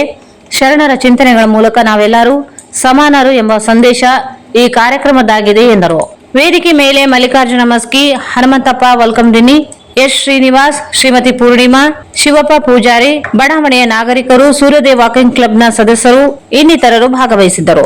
ಇಂದಿನ ಸಮಾರಂಭದಲ್ಲಿ ಮಾರುತಿ ನಗರ ಬಡಾವಣೆಯ ದ್ವಿತೀಯ ಪಿಯುಸಿಯ ಪ್ರತಿಭಾವಂತ ವಿದ್ಯಾರ್ಥಿಗಳಾದ ಕುಮಾರಿ ಹರ್ಷಿತಾ, ನಿಖಿಲ್ ಕೆ, ರಮೇಶ್ ಇವರನ್ನು ಸನ್ಮಾನಿಸಿ ಪ್ರೋತ್ಸಾಹಿಸಿದರು. ಇಂದಿನ ಅನ್ನದಾಸೋಹ ದಾನಿಗಳನ್ನು ಸನ್ಮಾನಿಸಲಾಯಿತು. ಕೆ ಕರಿಯಪ್ಪ ಪ್ರಾರ್ಥಿಸಿದರು, ಮರಿಲಿಂಗಪ್ಪ ಸ್ವಾಗತಿಸಿದರು. ಮಡಿವಾಳ ರಾಮಣ್ಣ ಮ್ಯಾದರ್ ಕಾರ್ಯಕ್ರಮ ನಿರೂಪಿಸಿದರು. ಕೊನೆಯಲ್ಲಿ ವಿನೋದ್ ಕುಮಾರ್ ವಂದಿಸಿದರು. ಇಂದು ರಾಯಚೂರು ಗ್ರಾಮೀಣ ಕ್ಷೇತ್ರ ವ್ಯಾಪ್ತಿಯ ಮಾಸ್ದೊಡ್ಡಿ ಗ್ರಾಮದಲ್ಲಿ ಶಾಸಕರು ಕರ್ನಾಟಕ ಮಹರ್ಷಿ ವಾಲ್ಮೀಕಿ ಅಭಿವೃದ್ಧಿ ನಿಗಮದ ಅಧ್ಯಕ್ಷರಾದ ಬಸನಗೌಡ ದದ್ದಲ್ ಅವರು ಮಾಸ್ದೊಡ್ಡಿಯಿಂದ ಉಪ್ರಾಳದೊಡ್ಡಿ ಗ್ರಾಮದವರೆಗೆ ಬಿಟಿ ರಸ್ತೆ ಕಾಮಗಾರಿಗೆ ಪಿಎಂಜಿಎಸ್ವೈ ಇಲಾಖೆ ಹಾಗೂ ಎಸ್ಟಿಪಿ ಅನುದಾನದ ಅಡಿಯಲ್ಲಿ ನಿರ್ಮಿಸಲಾದ ಸಮುದಾಯ ಭವನ ಕಟ್ಟಡಕ್ಕೆ ಭೂಮಿ ಪೂಜೆ ನೆರವೇರಿಸಿದರು.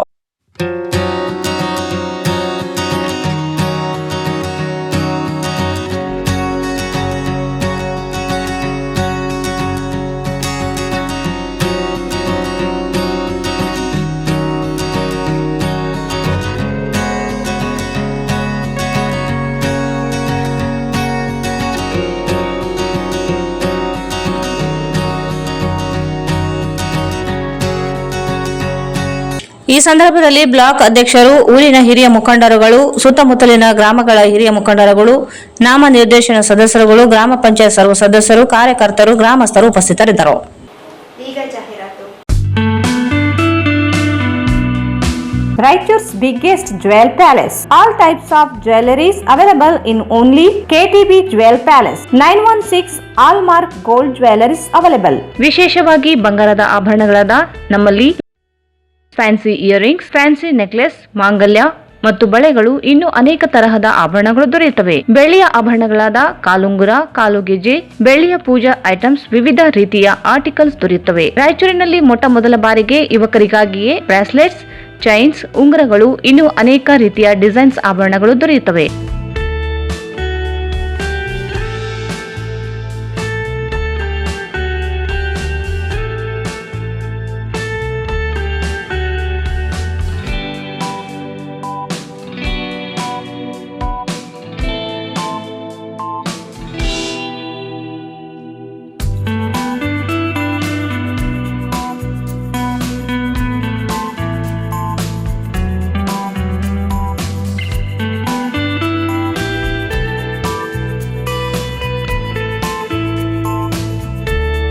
Visit KTB Jewel Palace, Udayanagar, Station Road, Raichur. Mobile 8123535300. ಭಾರತೀಯ ರೆಡ್ ಕ್ರಾಸ್ ಸಂಸ್ಥೆ ರಾಯಚೂರು ರಕ್ತನಿಧಿ ಕೇಂದ್ರ.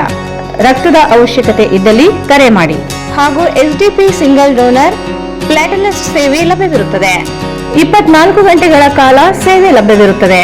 ಸ್ಥಳ ರಕ್ತನಿಧಿ ಕೇಂದ್ರ, ಮೊದಲನೆಯ ಮಹಡಿ, ವೀರಶೈವ ಕಲ್ಯಾಣ ಮಂಟಪ, ರಾಯಚೂರು. ಮೊಬೈಲ್ 9019210234. ನಿಮ್ಮ ಯಾವುದೇ ಶುಭ ಕಾರ್ಯಕ್ರಮಗಳು ನಿಮ್ಮ ನೆನಪಿನಲ್ಲಿ ಉಳಿಯಬೇಕೇ? ಪ್ರಪ್ರಥಮ ಬಾರಿಗೆ ರಾಯಚೂರು ನಗರದಲ್ಲಿ ಅತ್ಯಂತ ವೈಭವವಾಗಿ ಆಚರಿಸಲು ವಿಶಾಲವಾದ ಕನ್ವೆನ್ಷನ್ ಹಾಲ್, ಅದು ACK convention hall. We decorate, you celebrate. ಸಂಪೂರ್ಣ ಏರ್ ಕಂಡೀಷನರ್ ಹಾಲ್ ಇದಾಗಿದ್ದು 600ರಿಂದ 800 ಆಸನಗಳನ್ನು ಹೊಂದಿದ್ದು ಪ್ರತ್ಯೇಕವಾದ ಡೈನಿಂಗ್ ಹಾಲ್ ಹೊಂದಿದೆ. ನಮ್ಮಲ್ಲಿ naming ceremony, engagement, marriage, reception, college seminars, corporate events, product launching, brand promotion, get together parties, ಇನ್ನು ಹಲವು ರೀತಿಯ ಫಂಕ್ಷನ್ಸ್ ಇಲ್ಲಿ ಮಾಡಬಹುದು. ವಿಶಾಲವಾದ ಪಾರ್ಕಿಂಗ್ ವ್ಯವಸ್ಥೆ ಹೊಂದಿದ್ದು ರೈಲ್ವೆ ಸ್ಟೇಷನ್ ಮತ್ತು ಬಸ್ ಸ್ಟ್ಯಾಂಡ್ಗೆ ಹತ್ತಿರವಿದೆ.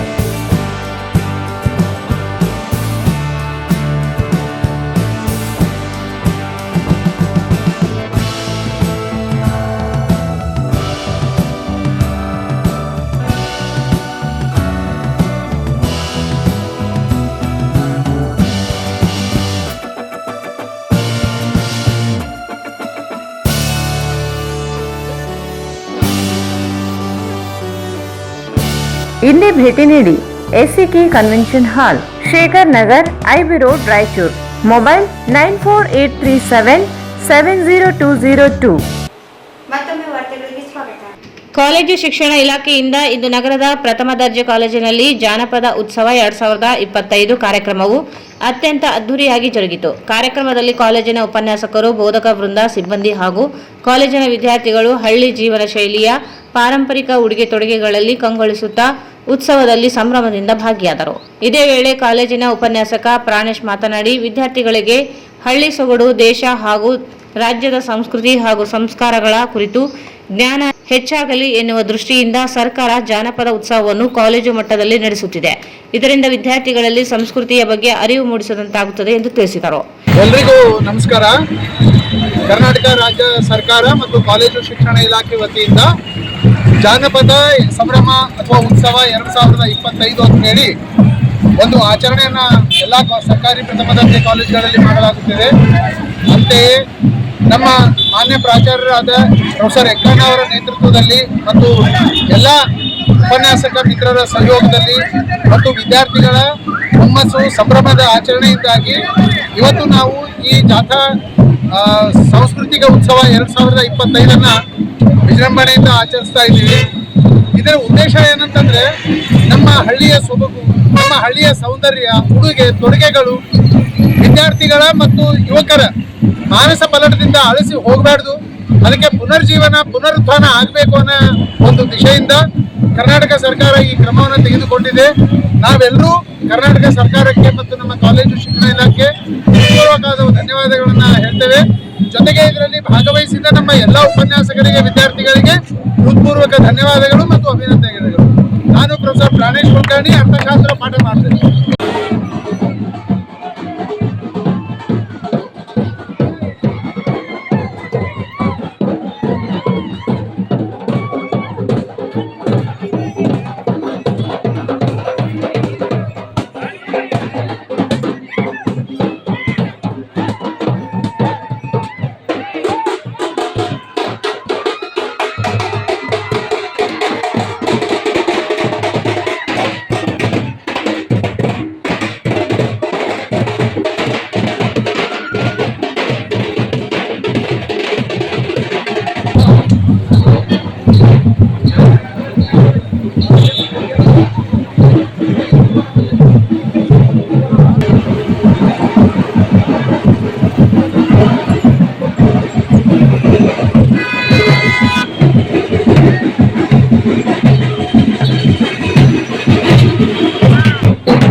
ಸಂದರ್ಭದಲ್ಲಿ ಕಾಲೇಜಿನ ಪ್ರಾಚಾರ್ಯರು, ಉಪನ್ಯಾಸಕರು, ಬೋಧಕ ಬೋಧಕೇತರ ಸಿಬ್ಬಂದಿ ಸೇರಿದಂತೆ ಕಾಲೇಜಿನ ವಿದ್ಯಾರ್ಥಿಗಳು ಇದ್ದರು.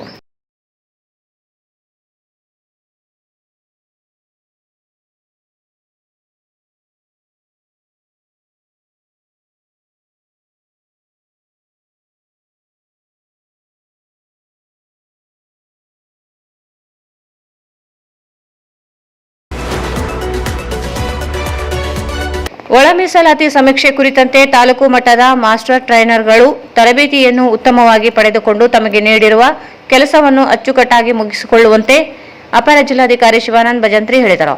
ಅವರು ಇಂದು ನಗರದ ಜಿಲ್ಲಾಡಳಿತ ಭವನದಲ್ಲಿ ಹಮ್ಮಿಕೊಂಡಿದ್ದ ನ್ಯಾಯಮೂರ್ತಿ ಎಚ್.ಎನ್. ನಾಗಮೋಹನ್ ದಾಸ್ ಏಕಸದಸ್ಯ ವಿಚಾರಣಾ ಆಯೋಗದಿಂದ ಪರಿಶಿಷ್ಟ ಜಾತಿಯ ಒಳ ಮೀಸಲಾತಿ ಕುರಿತು ಕ್ರಮ ವಹಿಸಲು ಸರ್ಕಾರದಿಂದ ನಡೆಸಲಾಗುವ ಸಮೀಕ್ಷೆ ಕುರಿತು ಜಿಲ್ಲಾ ಮಟ್ಟದ ಮಾಸ್ಟರ್ ಟ್ರೈನರ್ಗಳಿಂದ ತಾಲೂಕು ಮಟ್ಟದ ಮಾಸ್ಟರ್ ಟ್ರೈನರ್ಗಳಿಗೆ ತರಬೇತಿ ಶಿಬಿರವನ್ನು ಉದ್ದೇಶಿಸಿ ಮಾತನಾಡಿದರು. ಪರಿಶಿಷ್ಟ ಜಾತಿಗಳ ಸಮೀಕ್ಷೆಯು 3 ಹಂತಗಳಲ್ಲಿ ನಡೆಯಲಿದ್ದು ಮೇ 5ರಿಂದ ಮೇ 17ರವರೆಗೆ ಮೊದಲನೇ ಹಂತದಲ್ಲಿ ಸಮೀಕ್ಷೆದಾರರು ಮನೆ ಮನೆಗೆ ಭೇಟಿ ನೀಡಿ ಸಮೀಕ್ಷೆ ನಡೆಸಬೇಕು. ಎರಡನೇ ಹಂತದ ಸಮೀಕ್ಷೆ ಮೇ 19ರಿಂದ 21ರವರೆಗೆ ಸಮೀಕ್ಷೆ ಬ್ಲಾಕ್ಗಳಲ್ಲಿ ವಿಶೇಷ ಶಿಬಿರಗಳನ್ನು ಕೈಗೊಂಡು ಜೊತೆಗೆ ಮನೆಗಳಿಗೆ ಭೇಟಿ ನೀಡಿದ ಸಂದರ್ಭದಲ್ಲಿ ಬಿಟ್ಟು ಹೋದ ಪರಿಶಿಷ್ಟ ಜಾತಿ ಕುಟುಂಬಗಳ ಮಾಹಿತಿಯನ್ನು ಸಂಗ್ರಹಿಸಬೇಕು. ಈ 2 ಹಂತಗಳನ್ನು ಮೊಬೈಲ್ ಆ್ಯಪ್ನಲ್ಲಿ ಕೈಗೊಳ್ಳಲಾಗುವುದು ಎಂದು ಹೇಳಿದರು. ಸಮೀಕ್ಷೆಗಾಗಿ ನೀಡುವ ಕುಟುಂಬದ ಅನುಸೂಚಿ ಫಾರಂ ಭರ್ತಿ ಮಾಡುವ ವಿಷಯದಲ್ಲಿ ನೀಡಲಾಗುವ ಸೂಚನೆಗಳನ್ನು ಕಡ್ಡಾಯವಾಗಿ ಪಾಲಿಸಬೇಕು. ಸಮೀಕ್ಷಾ ವ್ಯಾಪ್ತಿಯಲ್ಲಿ ಇರುವ ಮನೆಗಳಿಗೆ ಮತದಾರ ಪಟ್ಟಿಯಲ್ಲಿರುವ ಮನೆ ಸಂಖ್ಯೆಗಳ ಆಧಾರದ ಮೇಲೆ ಭೇಟಿ ನೀಡಬೇಕು ಮತ್ತು ಪರಿಶಿಷ್ಟ ಕುಟುಂಬಗಳನ್ನು ಗುರುತಿಸಬೇಕು. ನಗರ ಪ್ರದೇಶಗಳಲ್ಲಿ ಪರಿಶಿಷ್ಟ ಜಾತಿಗಳ ಮನೆಗಳನ್ನು ಹುಡುಕುವುದು ಸ್ವಲ್ಪ ಕಷ್ಟವಾಗಬಹುದು. ಆದರೆ ಗ್ರಾಮೀಣ ಪ್ರದೇಶದಲ್ಲಿ ಪರಿಶಿಷ್ಟ ಜಾತಿಗಳ ಪ್ರತ್ಯೇಕ ಕೇರಿಗಳು ಇರುತ್ತವೆ. ಅಲ್ಲಿಗೆ ಹೋಗಿ ಸಮೀಕ್ಷೆಯನ್ನು ಉತ್ತಮ ರೀತಿಯಲ್ಲಿ ನಡೆಸಬೇಕು ಎಂದು ತಿಳಿಸಿದರು. ಕುಟುಂಬ ಸದಸ್ಯರು ಮಾಹಿತಿಯನ್ನು ನೀಡುವಾಗ ತಾಳ್ಮೆಯಿಂದ ಸಮೀಕ್ಷೆದಾರರು ವರ್ತಿಸಬೇಕು. ಅವರು ನೀಡುವ ಮಾಹಿತಿಗಳನ್ನು ಸರಿಯಾಗಿ ದಾಖಲು ಮಾಡಬೇಕು. ಅವರು ಉತ್ತರಿಸುವ ಮೊದಲೇ ಇತರೆ ಅಂಶಗಳ ಪ್ರಶ್ನೆಗಳನ್ನು ಕೇಳಬಾರದು. ಸದಸ್ಯರು ನೀಡುವ ಮಾಹಿತಿಯನ್ನು ನಮೂನೆ 3ರಲ್ಲಿ ನಮೂದಿಸಿರುವ ಅಂಶಗಳ ಬಗ್ಗೆ ಹಾಗೂ ನಿಗದಿತ ಕೋಡ್ ಸಂಖ್ಯೆಗಳ ಪ್ರಕಾರ ಮೊಬೈಲ್ ಆ್ಯಪ್ನಲ್ಲಿ ನಮೂದಿಸಬೇಕು ಎಂದರು. ತರಬೇತಿ ಶಿಬಿರದಲ್ಲಿ ಭಾಗವಹಿಸಿದ ತಾಲೂಕು ಮಟ್ಟದ ಮಾಸ್ಟರ್ ಟ್ರೈನರ್ಗಳು ಮೇ 2 ಮತ್ತು 3ರಂದು ತಹಸೀಲ್ದಾರರು, ತಾಲೂಕು ಪಂಚಾಯತ್ ಕಾರ್ಯನಿರ್ವಾಹಕ ಅಧಿಕಾರಿಗಳ ಜೊತೆಗೆ ಸಭೆ ನಡೆಸಿ ಸಮೀಕ್ಷೆಗೆ ಅಗತ್ಯ ಸಿದ್ಧತೆ ಕೈಗೊಳ್ಳಬೇಕು ಎಂದು ತಿಳಿಸಿದರು. ತರಬೇತಿಯನ್ನು ಜಿಲ್ಲಾ ಮಟ್ಟದ ಮಾಸ್ಟರ್ ಟ್ರೈನರ್ ಸದಾಶಿವಪ್ಪ ನೀಡಿದರು. ಜಾತಿ ಗಣತಿ ಅದಾದ ನಂತರ 19/5/2025ರಿಂದ 21/5/2025ರವರೆಗೆ ಎರಡನೇ ಹಂತದ ಗಣತಿ. ಮೊದಲನೇ ಹಂತದೊಳಗೆ ನೀವು ಮನೆಗೆ ಹೋಗಿ ಭೇಟಿ ಮಾಡ್ತೀರಿ. ಎರಡನೇ ಹಂತದೊಳಗೆ ಶಿಬಿರಗಳನ್ನ ಅಲ್ಲೇ ಶಿಬಿರಗಳನ್ನ ಎಲ್ಲ ಆಯೋಜಿಸಿ ಬಿಟ್ಟು ಹೋದಂಥ ಇವರಿಗೆ ಜನರಿಗೆ ಅದು ಸರ್ವೆ ಮಾಡ್ತೀರಿ. ಮೂರನೇ ಹಂತ 19ರಿಂದ 23ರವರೆಗೆ ಇದು ಏನದ ಆನ್ಲೈನ್. ಅದರಲ್ಲಿಯೂ ಕೂಡ ವಿಶೇಷ ಶಿಬಿರದಲ್ಲಿ ಕೂಡ ಬಿಟ್ಟು ಹೋದಂಥ ಒಂದೇನು ಜನಗಣತಿ ಅದ, ಅದನ್ನು ಕೂಡ ಅವರು ಆನ್ಲೈನ್ ಮುಖಾಂತರ ಮಾಡಬಹುದು. ಈ 3 ಪೇಜ್ನಲ್ಲಿ ನಾವು ಮಾಡ್ತಕ್ಕಂಥ ಒಂದು ಕಾರ್ಯ. ಇದಕ್ಕಾಗಿ 3 ಜನ, ಇಬ್ಬರು ಜನರಲ್ ಟ್ರೈನರು, ಒಬ್ಬರು ಟೆಕ್ನಿಕಲ್ ಟ್ರೈನರ್, ಸುಮೇಶ್ ಬಂದಾರಲ್ರಿ. ಆಮೇಲೆ ಅದ್ರ ಜೊತೆಗೆ ನಾವೆಲ್ಲ ಒಂದು ಕೈಪಿಡಿ ಕೊಡ್ತೇವೆ ನಿಮ್ಗೆ. ಅದ ಬೈಬಲ್, ಅದ್ರಾಗ ಏನದಲ್ಲ ಅದನ್ನು ಸರಿಯಾಗಿ ಓದ್ಕೊಳ್ಳಿ. ಮುಂದೆ ತಾವೆಲ್ಲ ಇಲೆಕ್ಷನ್ ಮಾಡಿರಿ. ಇಲೆಕ್ಷನ್ ವಿಷಯದಾಗ ಹೇಗಿರ್ತದ ಅದೇ ರೀತಿ ಇಲ್ಲಿ. ಯಾಕಂದ್ರೆ ನೀವು ಏನು ನಮ್ದೇನೋ ಒಂದು ಹ್ಯಾಬಿಟ್ ಅಂದ್ರೆ ಯಾರು ಏನೋ ಹೇಳ್ತಾರೋ ಅದನ್ನು ಮಾಡೋಕೆ ಶುರು ಮಾಡಿಬಿಡ್ತೇವೆ ನಾವು. ಅದು ಹಂಗಲ್ಲ ಹಿಂಗಂತ ಹೇಳಿದ ತಕ್ಷಣ ಅವು ಇರ್ಬೋದು ಅಂತೇಳಿ. ಅವ್ರು ತಪ್ಪು ಹೇಳಿರ್ಬೋದು, ನಾನು ತಪ್ಪು ಹೇಳ್ಬೋದು. ಯಾಕಂದ್ರೆ ನೆನಪಿರುವುದಿಲ್ಲ. ಅದಕ್ಕೆ ತಾವೇನು ಮಾಡ್ಬೇಕಂದ್ರೆ ಕೈಪಿಡಿ ಒಳಗೆ ಏನದ ಅದನ್ನ ಕಂಪಲ್ಸರಿ. ಈ ಸಂದರ್ಭದಲ್ಲಿ ಲಿಂಗಸೂರು ಸಹಾಯಕ ಆಯುಕ್ತ ಬಸವಣ್ಣಪ್ಪ ಕಲಶೆಟ್ಟಿ, ಸಮಾಜ ಕಲ್ಯಾಣ ಇಲಾಖೆಯ ಉಪನಿರ್ದೇಶಕ ಚಿದಾನಂದಪ್ಪ ಸೇರಿದಂತೆ ತಾಲೂಕು ಮಟ್ಟದ ಅಧಿಕಾರಿಗಳು, ವಿವಿಧ ತಾಲೂಕುಗಳ ತಹಸೀಲ್ದಾರರು, ತಾಲೂಕು ಪಂಚಾಯತ್ ಇಒಗಳು ಉಪಸ್ಥಿತರಿದ್ದರು. ಖಬರ್ಸ್ಥಾನ್ ಗೋಡೆಯನ್ನು ಎತ್ತರಗೊಳಿಸುವುದಾಗಿ ಹೇಳಿ ಸಮಾಧಿಗಳನ್ನು ಧ್ವಂಸಗೊಳಿಸಿ ಜೊತೆಗೆ ಬಯಾನ್ ವೇಳೆ ಕೋಮು ಗಲಭೆಗೆ ಸೃಷ್ಟಿಯಾಗುವ ರೀತಿಯಲ್ಲಿ ಮಾತನಾಡಿದ ನಗರದ ವಾರ್ಡ್ ನಂಬರ್ 26ರ ಬೇಸ್ತವಾರಪೇಟೆ ಲೋಹರವಾಡಿ ಮಸ್ಜಿದ್ ಎ ಬಿಬಿ ಹಲೀಮಾ ಮಸ್ಜಿದ್ ಇಮಾಮ್ ಮುಬ್ಲಿಗೆ ಜಾಫರ್ ಖಾನ್ ಹಾಗೂ ಇವರ ಮಗನನ್ನು ಮಸ್ಜಿದ್ನಿಂದ ತೆಗೆದುಹಾಕುವಂತೆ ಬಡಾವಣೆಯ ಸಾರ್ವಜನಿಕರು ಜಿಲ್ಲಾ ವಕ್ಫ್ ಸಲಹಾ ಸಮಿತಿಯ ಅಧಿಕಾರಿಗೆ ಮನವಿ ಸಲ್ಲಿಸಿದರು. ರಾಯಚೂರು ನಗರದ ವಾರ್ಡ್ ನಂಬರ್ 26 ಬೇಸ್ತವಾರಪೇಟೆ ಮಸ್ಜಿದ್ ಎ ಲೋಹರ್ವಾಡಿ, ಮಸ್ಜಿದ್ ಎ ಬಿಬಿ ಹಲೀಮಾ ಮಸ್ಜಿದ್ನ ಇಮಾಮ್ ಮುಬ್ಲಿಂಗ್ ಜಾಫರ್ ಖಾನ್ ಇವರು ಮಸ್ಜಿದ್ನ ಮಾಜಿ ಅಧ್ಯಕ್ಷರಿಂದ ಖಬರಸ್ಥಾನ್ ಕಾಂಪೌಂಡ್ ಗೋಡೆಯನ್ನು ಎತ್ತರ ಮಾಡುವುದಾಗಿ ಹೇಳಿ 2024 ಡಿಸೆಂಬರ್ 24ರಂದು ಕಾಂಪೌಂಡ್ ಗೋಡೆಯಿಂದ ಮಸ್ಜಿದ್ ವರೆಗಿನ ಎಲ್ಲಾ ಸಮಾಧಿಗಳನ್ನು ಜೆಸಿಬಿಯಿಂದ ಧ್ವಂಸಗೊಳಿಸಿ ನೆಲಸಮಗೊಳಿಸಿ ತಮ್ಮ ಮನಸ್ಸಿಗೆ ಬಂದಂತೆ ಕೆಲಸ ಮಾಡಿದ್ದಾರೆ. ಹಾಗೂ ಶುಕ್ರವಾರದ ಜುಮಾ ನಮಾಜ್ ಬಯಾನ್ನಲ್ಲಿ ಪ್ರಚೋದನಕಾರಿ ಹಾಗೂ ಕೋಮುಗಲಭೆ ಸೃಷ್ಟಿಯಾಗುವಂತಹ ಬಯಾನ್ ಮಾಡಿ ಅಂತಹ ಬಯಾನ್ ವಿಡಿಯೋಗಳನ್ನು ರಾಯಚೂರು KA36 ಇವರ ಸ್ವಂತ ಯೂಟ್ಯೂಬ್ ಚಾನೆಲ್ನಲ್ಲಿ ಹಾಕಿ ಸಾರ್ವಜನಿಕರಿಗೆ ಕೋಮುಗಲಭೆಯಾಗುವಂತಹ ಪ್ರಸಂಗವನ್ನು ಸೃಷ್ಟಿಸುತ್ತಿದ್ದಾರೆ ಎಂದು ದೂರಿದರು. ಸದರಿ ಮಸ್ಜಿದ್ನಲ್ಲಿ ಜುಮಾ ನಮಾಜ್ ಸರಿಯಾದ ಸಮಯಕ್ಕೆ ಮಾಡದೆ ತಮ್ಮ ಮನಸ್ಸಿಗೆ ಬಂದಂತೆ ಬಯಾನ್ ಮಾಡಿ ನಿಗದಿತ ಸಮಯಕ್ಕೆ ಜುಮಾ ನಮಾಜ್ ಮಾಡದೆ ಹೆಚ್ಚಿನ ಸಮಯವನ್ನು ತೆಗೆದುಕೊಂಡು ತಮ್ಮ ಮನಸ್ಸಿಗೆ ಬಂದಾಗ ನಮಾಜ್ ಮಾಡಿಸುತ್ತಾರೆ. ಈ ಮಸ್ಜಿದ್ಗೆ ಯಾವುದೋ ಒಂದು ಸಂಘಟನೆಯ ಶಾಖೆಯನ್ನಾಗಿ ಮಾಡಿ ಸದರಿ ಸಂಘಟನೆಯ ಚಿಹ್ನೆಯನ್ನು ರಾಯಚೂರು KA36 ತಮ್ಮ ಸ್ವಂತ ಯೂಟ್ಯೂಬ್ ಚಾನೆಲ್ಗೆ ಬಳಸಿಕೊಳ್ಳುತ್ತಿದ್ದಾರೆ. ಮೇಲಾಗಿ ಮಸ್ಜಿದ್ನ ಹೆಸರನ್ನು ಬಳಸಿಕೊಂಡು ಯಾರಿಗೂ ಹೇಳದೆ ಕೇಳದೆ ತಮ್ಮ ಮನಸ್ಸಿಗೆ ಬಂದಂತಹ ದೊಡ್ಡ ದೊಡ್ಡ ವ್ಯಕ್ತಿಗಳಿಂದ ಚಂದ ವಸೂಲಿ ಮಾಡಿಕೊಳ್ಳುತ್ತಿದ್ದಾರೆ. ಕೂಡಲೇ ಮುಬ್ಲಿಂಗ್ ಜಾಫರ್ ಖಾನ್ ಇವರು ಸಮಾಧಿಗಳನ್ನು ಧ್ವಂಸಗೊಳಿಸಿ ನಿರ್ಮಿಸಿರುವ ಝೂವನ್ನು ತೆರವುಗೊಳಿಸಿ ಸಮಾಧಿಗಳನ್ನಾಗಿ ಇರಿಸಿ ಮುಬಲ್ಲಿ ಪಾಪರಖಾನೆ ವಿರುದ್ಧ ಕ್ರಿಮಿನಲ್ ಮೊಕದ್ದಮೆ ಹೂಡಿ ಜಾಫರ್ ಖಾನ್ ಹಾಗೂ ಇವರ ಮಗನನ್ನು ಸಿದರಿ ಮಸ್ಜಿದ್ನಿಂದ ತೆಗೆದು ಹಾಕಿ ಒಳ್ಳೆಯ ಹಾಫೀಜರನ್ನು ನೇಮಕ ಮಾಡಬೇಕು. ಒಂದು ವೇಳೆ ತಾವುಗಳು ಸೂಕ್ತ ಕ್ರಮ ಜರುಗಿಸದಿದ್ದಲ್ಲಿ ಈ ಬಗ್ಗೆ ನ್ಯಾಯಾಲಯದಲ್ಲಿ ಮೊಕದ್ದಮೆ ಹೂಡಲಾಗುವುದೆಂದು ಎಚ್ಚರಿಸಿದರು.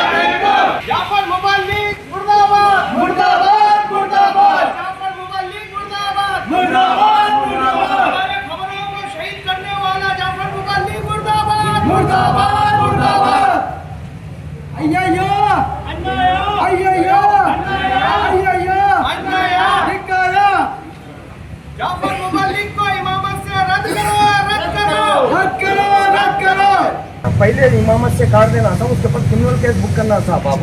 अगर नहीं बोले साहब आने वाले दिनों में है ना सब भूख हड़ताल करने का हमारे को है ना चांस दिए देता साहब. और उसको है ना एक राजकीय व्यक्ति कांग्रेस उसको सपोर्ट है साहब. अगर आने वाले दिनों में अगर है ना वो उसका भी खबर अगर मरे तो राजकीय व्यक्ति उसको जो सपोर्ट कर रहा आने वाले दिनों में उसका भी खबर मिटाता साहब. अगर ऐसे लोगों को काटना साहब. इसलिए साहब आपसे गुजारिश करें उसके जल्द से जल्द है ना मुकदमा होना और है ना वक्त चेयरमैन साहब को भी आप नॉलेज में लाना. और जितने भी है ना जो कांग्रेस लीडर है और जो कांग्रेस गवर्नमेंट में जो काम हुआ साहब ये खबरा मिटाने का बीजेपी गवर्नमेंट में नहीं हुआ. लाख दर्जे है ना बीजेपी गवर्नमेंट में वफ है ना चेयरमैन थे ना हमारे क्या बोलते हैं मुख्तार साहब है ना ये काम नहीं हुए. ये गवर्नमेंट में है ना फरीदौलाना के इसलिए काम हुआ से ये बहुत शर्म की बात है साहब. शेम है साहब कांग्रेस सरकार. इसलिए है ना सब जल्द से जल्द इसके ऊपर कार्रवाई करना इंशाल्लाह. और पूरे फोटो डाले साहब आपको पूरे 2018 के साहब ये फोटो. जिसके पहले भी ऐसा हुआ खबरा मिटाने का काम हुआ था. पहले कॉलम डाले थे वो बनाए थे. और उसके बाद सब एक परसों के साथ ये मिटा और उन खबर खाली है ना कंपाउंड के बाजू में पूरा खबरस्तान आधा मिटाया सब. हम लोग पूरा डायरेक्ट जाके विजिट करें मस्जिद करने का प्लान है उनका. जो ग्रुप में डाला ना वो वीडियो वो भी है ना आपको व्हाट्सएप के ग्रुप में डाल देता हूँ. नहीं उनको डाल देंगे इंशाल्लाह. एक्शन लेना देखो साहब. अगर उसको एक्शन अब अगर आप नहीं लिए तो आगे बहुत बड़ी और एक इधर है ना उन हाफिज नहीं है वो उन मौलाना नहीं है उन क्या भी नहीं है उन मुबल्लिग है एक जाहिल है. और पढ़े लिखे लोग जो मदरसे से जो फरीद मौलाना जैसे जितने भी रफीक साहब जितने हैं ना लोहे के चने चबा के खुदा ने हाफिज बने रखे. एक जाहिल के पीछे में नमाज पढ़ना गवारा नहीं है. पढ़े लिखे इंसान को है ना आप है ना हाफिज मुकर्रर कीजिए इंशाल्लाह.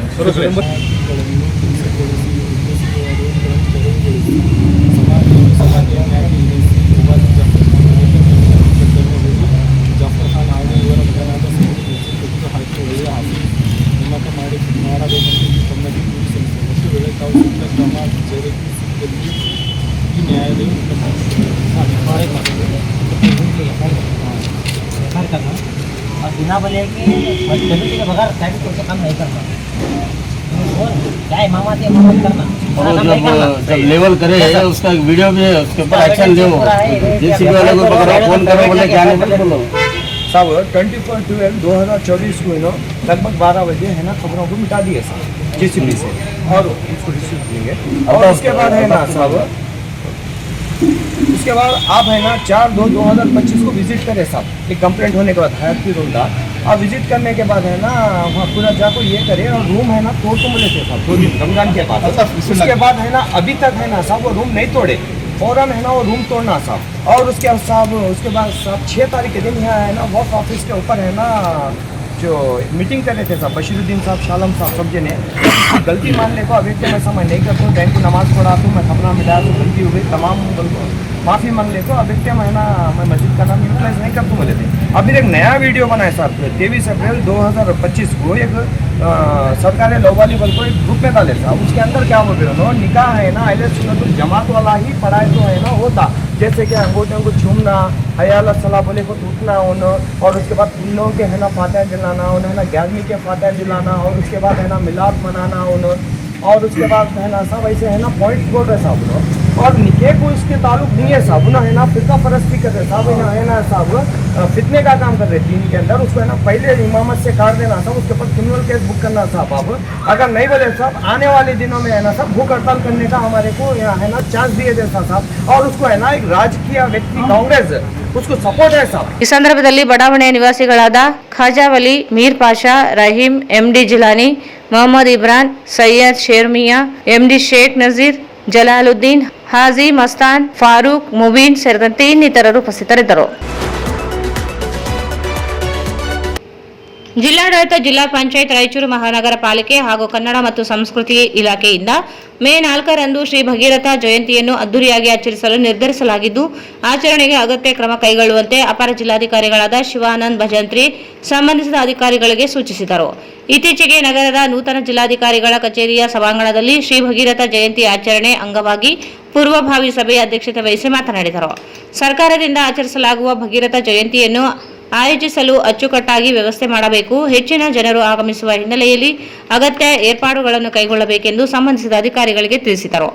ಕಳೆದ ಬಾರಿ ಭಗೀರಥ ಜಯಂತಿಯನ್ನು ಅತ್ಯಂತ ಅದ್ದೂರಿಯಾಗಿ ಆಚರಣೆ ಮಾಡಲಾಗಿದೆ. ಈ ಬಾರಿಯೂ ಇನ್ನಷ್ಟು ಉತ್ತಮವಾಗಿ ಕಾರ್ಯಕ್ರಮ ಆಯೋಜನೆ ಮಾಡಲಾಗುವುದು. ಆಹ್ವಾನ ಪತ್ರಿಕೆ ಮುದ್ರಿಸಿ ವಿತರಣೆಗೆ ಕ್ರಮ ವಹಿಸಬೇಕು. ವೇದಿಕೆಯನ್ನು ಅಚ್ಚುಕಟ್ಟಾಗಿ ನಿರ್ಮಾಣ ಮಾಡಿ ಹೂ ಅಲಂಕಾರ ಮಾಡಬೇಕು.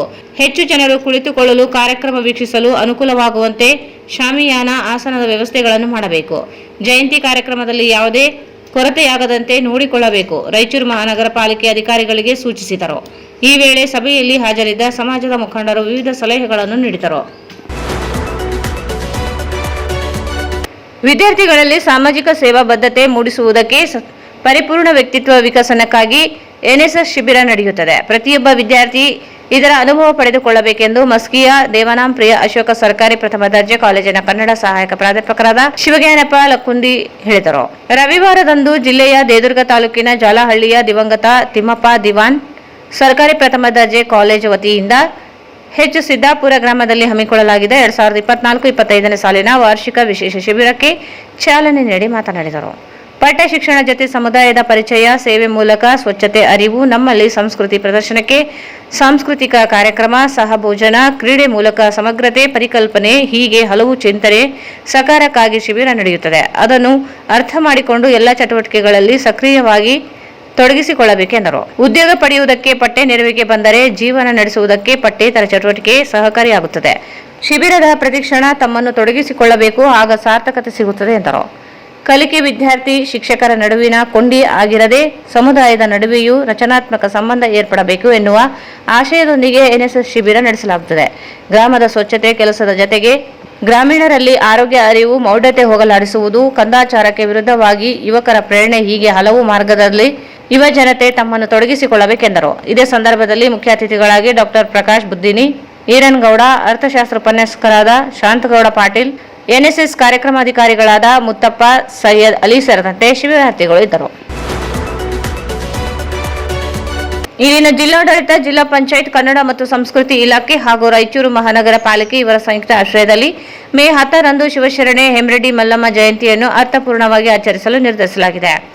ಅಪರ ಜಿಲ್ಲಾಧಿಕಾರಿಗಳಾದ ಶಿವಾನಂದ್ ಅವರ ಅಧ್ಯಕ್ಷತೆಯಲ್ಲಿ ಏಪ್ರಿಲ್ 28ರ ಸೋಮವಾರದಂದು ನಗರದ ನೂತನ ಜಿಲ್ಲಾಧಿಕಾರಿಗಳ ಕಚೇರಿಯ ಸಭಾಂಗಣದಲ್ಲಿ ಶಿವಶರಣೆ ಹೇಮರೆಡ್ಡಿ ಮಲ್ಲಮ್ಮ ಜಯಂತ್ಯೋತ್ಸವ ಆಚರಣೆ ಕುರಿತು ನಡೆದ ಪೂರ್ವಭಾವಿ ಸಭೆಯ ಸಿದ್ಧತಾ ಸಭೆಯಲ್ಲಿ ನಿರ್ಣಯ ಕೈಗೊಳ್ಳಲಾಯಿತು. ಬರುವ ಮೇ 10ರಂದು ಈ ಜಯಂತಿಯನ್ನು ನಗರದ ಪಂಡಿತ್ ಸಿದ್ದರಾಮ ಜಂಬಲ್ದಿನ್ನಿ ರಂಗಮಂದಿರದಲ್ಲಿ ವೇದಿಕೆ ಕಾರ್ಯಕ್ರಮವನ್ನು ಬೆಳಗ್ಗೆ 11 ಗಂಟೆಗೆ ಆಯೋಜನೆ ಮಾಡಲು ನಿರ್ಧರಿಸಲಾಗಿದ್ದು, ಅವಶ್ಯಕ ಸಿದ್ಧತೆ ಮಾಡಿಕೊಳ್ಳಲು ಸಂಬಂಧಿಸಿದ ಅಧಿಕಾರಿಗಳಿಗೆ ಸೂಚಿಸಿದರು. ಶಿಷ್ಟಾಚಾರದ ಪ್ರಕಾರ ಆಮಂತ್ರಣ ಪತ್ರಿಕೆ, ವೇದಿಕೆ ನಿರ್ಮಾಣ ಸೇರಿದಂತೆ ಇತರೆ ಕಾರ್ಯಕ್ರಮಗಳನ್ನು ಅಚ್ಚುಕಟ್ಟಾಗಿ ಮಾಡಬೇಕು. ವಿವಿಧ ಇಲಾಖೆ ಅಧಿಕಾರಿಗಳು ಕಡ್ಡಾಯವಾಗಿ ಕಾರ್ಯಕ್ರಮದಲ್ಲಿ ಹಾಜರಿರಬೇಕು. ಅಲ್ಲದೆ ಜಿಲ್ಲೆಯ ಎಲ್ಲ ಶಾಲಾ ಕಾಲೇಜು, ಗ್ರಾಮ ಪಂಚಾಯಿತಿ ಹಾಗೂ ಸರ್ಕಾರಿ ಇತರೆ ಕಚೇರಿಗಳಲ್ಲಿ ಶಿವಶರಣೆ ಹೇಮರೆಡ್ಡಿ ಮಲ್ಲಮ್ಮ ಜಯಂತಿಯನ್ನು ಕಡ್ಡಾಯವಾಗಿ ಆಚರಿಸಲು ಕ್ರಮ ಕೈಗೊಳ್ಳುವಂತೆ ಸಂಬಂಧಿಸಿದ ಅಧಿಕಾರಿಗಳಿಗೆ ಸೂಚನೆ ನೀಡಲಾಯಿತು. ಸಮುದಾಯ ಮಕ್ಕಳಿಗೆ ಶೈಕ್ಷಣಿಕ ಸಹಾಯ ಮಾಡಬೇಕು. ಜಯಂತಿಗಳನ್ನು ಆಚರಣೆ ಮಾಡುವುದು ಅವರ ವಿಚಾರ, ಆಚಾರ ಧಾರೆಗಳನ್ನು ಯುವ ಜನತೆ ತಮ್ಮ ಜೀವನದಲ್ಲಿ ಅಳವಡಿಸಿಕೊಳ್ಳಬೇಕು. ಆಗ ಜಯಂತಿಗಳನ್ನು ಆಚರಣೆ ಮಾಡಿದ್ದಕ್ಕೆ ಒಂದು ಅರ್ಥ ಬರುತ್ತದೆ ಎಂದು ತಿಳಿಸಿದರು. ಈ ಸಂದರ್ಭದಲ್ಲಿ ಕನ್ನಡ ಮತ್ತು ಸಂಸ್ಕೃತಿ ಇಲಾಖೆ ಸಹಾಯಕ ನಿರ್ದೇಶಕರಾದ ದತ್ತಪ್ಪ ಸಾಗ್ನೂರು, ಸಮಾಜದ ಮುಖಂಡರಾದ ರಾಮನಗೌಡ ಏಗ್ನೂರು, ಡಾಕ್ಟರ್ ಬಸನಗೌಡ ಪಾಟೀಲ್, ಶರಣಬಸವ ಬಲ್ಲಟಗಿ, ಶರಣಬಸವ ಜೋಳದಡ್ಗಿ ಸೇರಿದಂತೆ ವಿವಿಧ ಇಲಾಖೆಯ ಅಧಿಕಾರಿಗಳು ಹಾಗೂ ಸಮಾಜದ ಮುಖಂಡರು ಸಭೆಯಲ್ಲಿ ಇದ್ದರು. ವೈಯಕ್ತಿಕ ದ್ವೇಷದ ಹಿನ್ನೆಲೆಯಲ್ಲಿ ನಗರದ ಬಾಲಕರ ಸರ್ಕಾರಿ ಪ್ರೌಢಶಾಲೆಯ ದ್ವಿತೀಯ ದರ್ಜೆ ಸಹಾಯಕಿ ಶಾಲೆಗೆ ಹೋಗುವ ಸಂದರ್ಭದಲ್ಲಿ ವ್ಯಕ್ತಿಯೋರ್ವ ಮಚ್ಚಿನಿಂದ ಕೊಲೆಗೆ ಯತ್ನಿಸಿದ ಘಟನೆ ಸೋಮವಾರ ಬೆಳಗ್ಗೆ ನಡೆದಿದೆ. ನಗರದ ಪಿಡಬ್ಲ್ಯೂಡಿ ಕ್ಯಾಂಪಿನಲ್ಲಿ ಇರುವ ಬಾಲಕರ ಸರ್ಕಾರಿ ಪ್ರೌಢಶಾಲೆಯಲ್ಲಿ ದ್ವಿತೀಯ ದರ್ಜೆ ಸಹಾಯಕಿ ಚೆನ್ನವೀರಮ್ಮ ಹಲ್ಲೆಗೊಳಗಾಗಿದ್ದಾರೆ. ಹಳೆ ದ್ವೇಷದ ಹಿನ್ನೆಲೆಯಲ್ಲಿ ವಿಜಯಕುಮಾರ್ ಕೊಲೆ ಮಾಡಲು ಮುಂದಾಗಿದ್ದಾನೆ ಎನ್ನಲಾಗಿದೆ. ಚೆನ್ನವೀರಮ್ಮ ಎಂದಿನಂತೆ ಸೋಮವಾರ ಬೆಳಗ್ಗೆ ಸೇವೆಗೆ ಹೋಗುವಾಗ ತಮ್ಮ ದ್ವಿಚಕ್ರ ವಾಹನಕ್ಕೆ ಪೆಟ್ರೋಲ್ ತುಂಬಿಸಿಕೊಳ್ಳಲು ಪಿಡಬ್ಲ್ಯೂಡಿ ಕ್ಯಾಂಪಿನ ಹೆಗಡೆ ಪೆಟ್ರೋಲ್ ಬಂಕ್ಗೆ ಹೋಗಿದ್ದಾರೆ. ಇದೇ ಸಂದರ್ಭದಲ್ಲಿ ಆಕೆ ಹಿಂಬಾಲಿಸಿಕೊಂಡು ಬಂದಿದ್ದ ವಿಜಯಕುಮಾರ್ ಎನ್ನುವ ವ್ಯಕ್ತಿಯು ಏಕಾಏಕಿ ಸಿನಿಮೆಯ ರೀತಿಯಲ್ಲಿ ಮಚ್ಚಿನಿಂದ ಕತ್ತು ಕತ್ತರಿಸಲು ಮುಂದಾಗಿದ್ದಾನೆ. ಕೂದಲೆಳೆ ಅಂತರದಲ್ಲಿ ಅವಘಡವೊಂದು ತಪ್ಪಿದ್ದು ಆಕೆಯ ತಲೆಗೆ ಏಟು ಬಿದ್ದಿದ್ದು, ಇದಕ್ಕೂ ಸುಮ್ಮನಾಗದ ಆರೋಪಿ ಮತ್ತೆ ಮತ್ತೆ ಹಲ್ಲೆ ಮಾಡಲು ಮುಂದಾಗಿದ್ದಾನೆ. ಈ ಸಂದರ್ಭದಲ್ಲಿ ಪೆಟ್ರೋಲ್ ಬಂಕ್ನಲ್ಲಿ ಕೆಲಸ ಮಾಡುವ ಸಿಬ್ಬಂದಿ ಆತನನ್ನು ಹಿಡಿದು ಆತನ ಕೈಯಲ್ಲಿ ಇದ್ದ ಮಚ್ಚು ಕಿತ್ತಿಕೊಳ್ಳಲು ಮುಂದಾಗಿದ್ದಾರೆ. ಸಿಬ್ಬಂದಿಯ ಕೈಗೂ ಕೂಡ ಪೆಟ್ಟು ಬಿದ್ದಿದ್ದು ರಕ್ತಸ್ರಾವವಾಗಿದೆ. ಜನ ಸೇರುತ್ತಿದ್ದಂತೆ ಆರೋಪಿ ಅಲ್ಲಿಂದ ಕಾಲ್ಕಿತ್ತಿದ್ದಾನೆ. ಕೂಡಲೇ ಚೆನ್ನವೀರಮ್ಮ ಅವರನ್ನು ಸ್ಥಳೀಯ ಸಾರ್ವಜನಿಕ ಆಸ್ಪತ್ರೆಗೆ ದಾಖಲಿಸಲಾಗಿದೆ. ನಗರ ಪೊಲೀಸ್ ಠಾಣೆಯಲ್ಲಿ ಪ್ರಕರಣ ದಾಖಲಾಗಿದ್ದು, ಆರೋಪಿ ವಿಜಯಕುಮಾರ್ನನ್ನು ಬಂಧಿಸಿ ವಿಚಾರಣೆಗೆ ಒಳಪಡಿಸಿದ್ದಾರೆ. ಕೊಲೆಗೆ ಯತ್ನಿಸಿದ ವಿಜಯಕುಮಾರ್ 2013ರಲ್ಲಿ ಚೆನ್ನವೀರಮ್ಮ ಅವರ ನಿವಾಸದಲ್ಲಿ ಬಾಡಿಗೆಗೆ ಇದ್ದನು. ವೈಯಕ್ತಿಕ ವಿಚಾರಕ್ಕೆ ಭಿನ್ನಾಭಿಪ್ರಾಯ ಉಂಟಾಗಿತ್ತು. ಕೂಡಲೇ ಆತನನ್ನು ಮನೆ ಬಿಡಿಸಿ ಆತನ ವಿರುದ್ಧ ದೂರು ದಾಖಲಿಸಿದ್ದರು. ಇದನ್ನು ಮನಸ್ಸಿನಲ್ಲಿ ಇಟ್ಟುಕೊಂಡಿದ್ದ ವಿಜಯಕುಮಾರ್ ಸೋಮವಾರ ಏಕಾಏಕಿ ಚೆನ್ನವೀರಮ್ಮ ಅವರ ಮೇಲೆ ಕೊಲೆಗೆ ಯತ್ನಿಸಿದ್ದಾನೆ ಎನ್ನಲಾಗಿದೆ. ಕೊನೆಯಲ್ಲಿ ಮತ್ತೊಮ್ಮೆ ಮುಖ್ಯಾಂಶಗಳು. ಹಿಂದುಳಿದ ವರ್ಗ ಆಯೋಗ ಜಾರಿ ವಿರೋಧಿಸಿ ವೀರಶೈವ ಲಿಂಗಾಯತ ಸಮಾಜದಿಂದ ಪ್ರತಿಭಟನಾ ಮೆರವಣಿಗೆ. ಮೇ 5ರಿಂದ ಪರಿಶಿಷ್ಟ ಜಾತಿ ಒಳ ಮೀಸಲು ಜಾತಿ ಸಮೀಕ್ಷೆ. 61 ಕಲಂನಲ್ಲಿ ಮಾದಿಗ ಎಂದು ನಮೂದಿಸಿ. ಮೇ 1ರಿಂದ ಜಾಗೃತಿ ಜಾಥಾ. ಜೆಬಿ ರಾಜು. ಹಿಂದುಳಿದ ವರ್ಗದ ಆಯೋಗ ವರದಿ ವಿರೋಧಿಸಿ ವೀರಶೈವ ಲಿಂಗಾಯತ ಸಮಾಜದಿಂದ ಸಮಾವೇಶ. ಆಯೋಗ ವರದಿ ಜಾರಿಗೊಳಿಸಿದರೆ ಮತ್ತೆ ತಕ್ಕ ಶಾಸ್ತಿ. ಕಲ್ಮಠ ಶ್ರೀ ಎಚ್ಚರಿಕೆ. ಕಾಕರ್ಗಲ್ ಟೋಲ್ ಗೇಟ್ ಧ್ವಂಸ. ಶಾಸಕಿ ಕರಿಯಮ್ಮ ನಾಯಕ್ ಪುತ್ರ ತಮ್ಮ ಸೇರಿ ಹಲವರ ವಿರುದ್ಧ ಕೇಸ್ ದಾಖಲು. ದುರುದ್ದೇಶದ್ದು. ಎಂ ವಿರೂಪಾಕ್ಷಿ.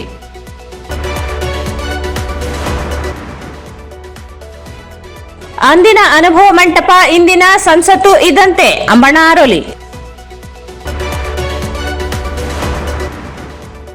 ಮಾಸ್ದೊಡ್ಡಿಯಿಂದ ಉಪ್ರಾದೊಡ್ಡಿವರೆಗೆ ಬಿಟಿ ರಸ್ತೆ ಕಾಮಗಾರಿಗೆ ಶಾಸಕ ಬಸನಗೌಡ ದದ್ದಲ್ ಚಾಲನೆ.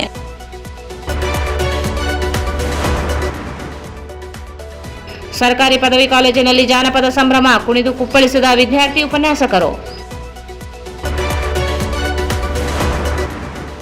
ಮೇ 5ರಿಂದ ಒಳ ಮೀಸಲು ಜಾರಿಗೆ ಸಮೀಕ್ಷಾ ಕಾರ್ಯದ ತರಬೇತಿ. ಶಿಸ್ತುಬದ್ಧವಾಗಿ ನಿರ್ವಹಿಸಲು ಎಡಿಸಿ ಶಿವಾನಂದ್ ಭಜಂತ್ರಿ ಸಲಹೆ. ಖಬರಸ್ತಾನ್ ಸಮಾಧಿಗಳ ಧ್ವಂಸ ಖಂಡಿಸಿ ಕ್ರಮಕ್ಕೆ ಆಗ್ರಹಿಸಿ ವಕ್ಫ್ ಬೋರ್ಡ್ಗೆ ದೂರು.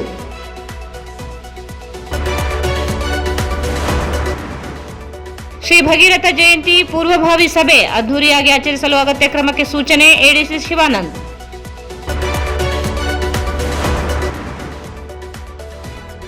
ಜಾಲಹಳ್ಳಿ ಸರ್ಕಾರಿ ಪ್ರಥಮ ದರ್ಜೆ ಕಾಲೇಜಿನಿಂದ ಎನ್ಎಸ್ಎಸ್ ವಾರ್ಷಿಕ ವಿಶೇಷ ಶಿಬಿರ.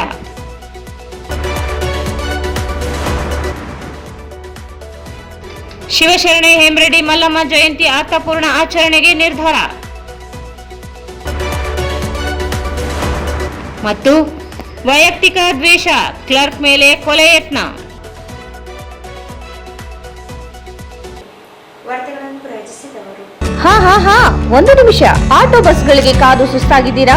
ಕಡಿಮೆ ದರ ಮತ್ತು ಆರಾಮದಾಯಕ ಪ್ರಯಾಣಕ್ಕೆ ಇಂದೇ ಡೌನ್ಲೋಡ್ ಮಾಡಿಕೊಳ್ಳಿ 369cab.com. ಸ್ಥಳ Anusha complex, first floor, Navodaya medical college, Raichur. Bharat furnitures ರಾಯಚೂರಿನಲ್ಲಿ ಮೊಟ್ಟ ಮೊದಲ ಬಾರಿಗೆ 3 ಮಳಿಗೆ ಒಳಗೊಂಡ ಬೃಹತ್ ಆಕಾರದ furniture showroom. CPS complex, opposite Shiva Mandir, Patel road, Raichur. Sri Raghavendra ghee, Sri Raichur's biggest jewel palace. All types of jewelries available in only KTB Jewel Palace. Visit KTB Jewel Palace, Udayanagar, Station Road, Raichur. ಭಾರತೀಯ red cross ಸಂಸ್ಥೆ ರಾಯಚೂರು. ರಕ್ತನಿಧಿ ಕೇಂದ್ರ. ರಕ್ತದ ಅವಶ್ಯಕತೆ ಇದ್ದಲ್ಲಿ ಕರೆ ಮಾಡಿ. ಸ್ಥಳ ರಕ್ತನಿಧಿ ಕೇಂದ್ರ, ಮೊದಲನೆಯ ಮಹಡಿ, Veerashaiva Kalyana Mantapa, Raichur. SAK Convention Hall. Book now, flat 50% discount. Save of the season with luxury rooms, faculty, fully centralized AC halls, wide parking areas, facilities. Visit SAK Convention Hall, Shekhar Nagar, IV Road, Raichur.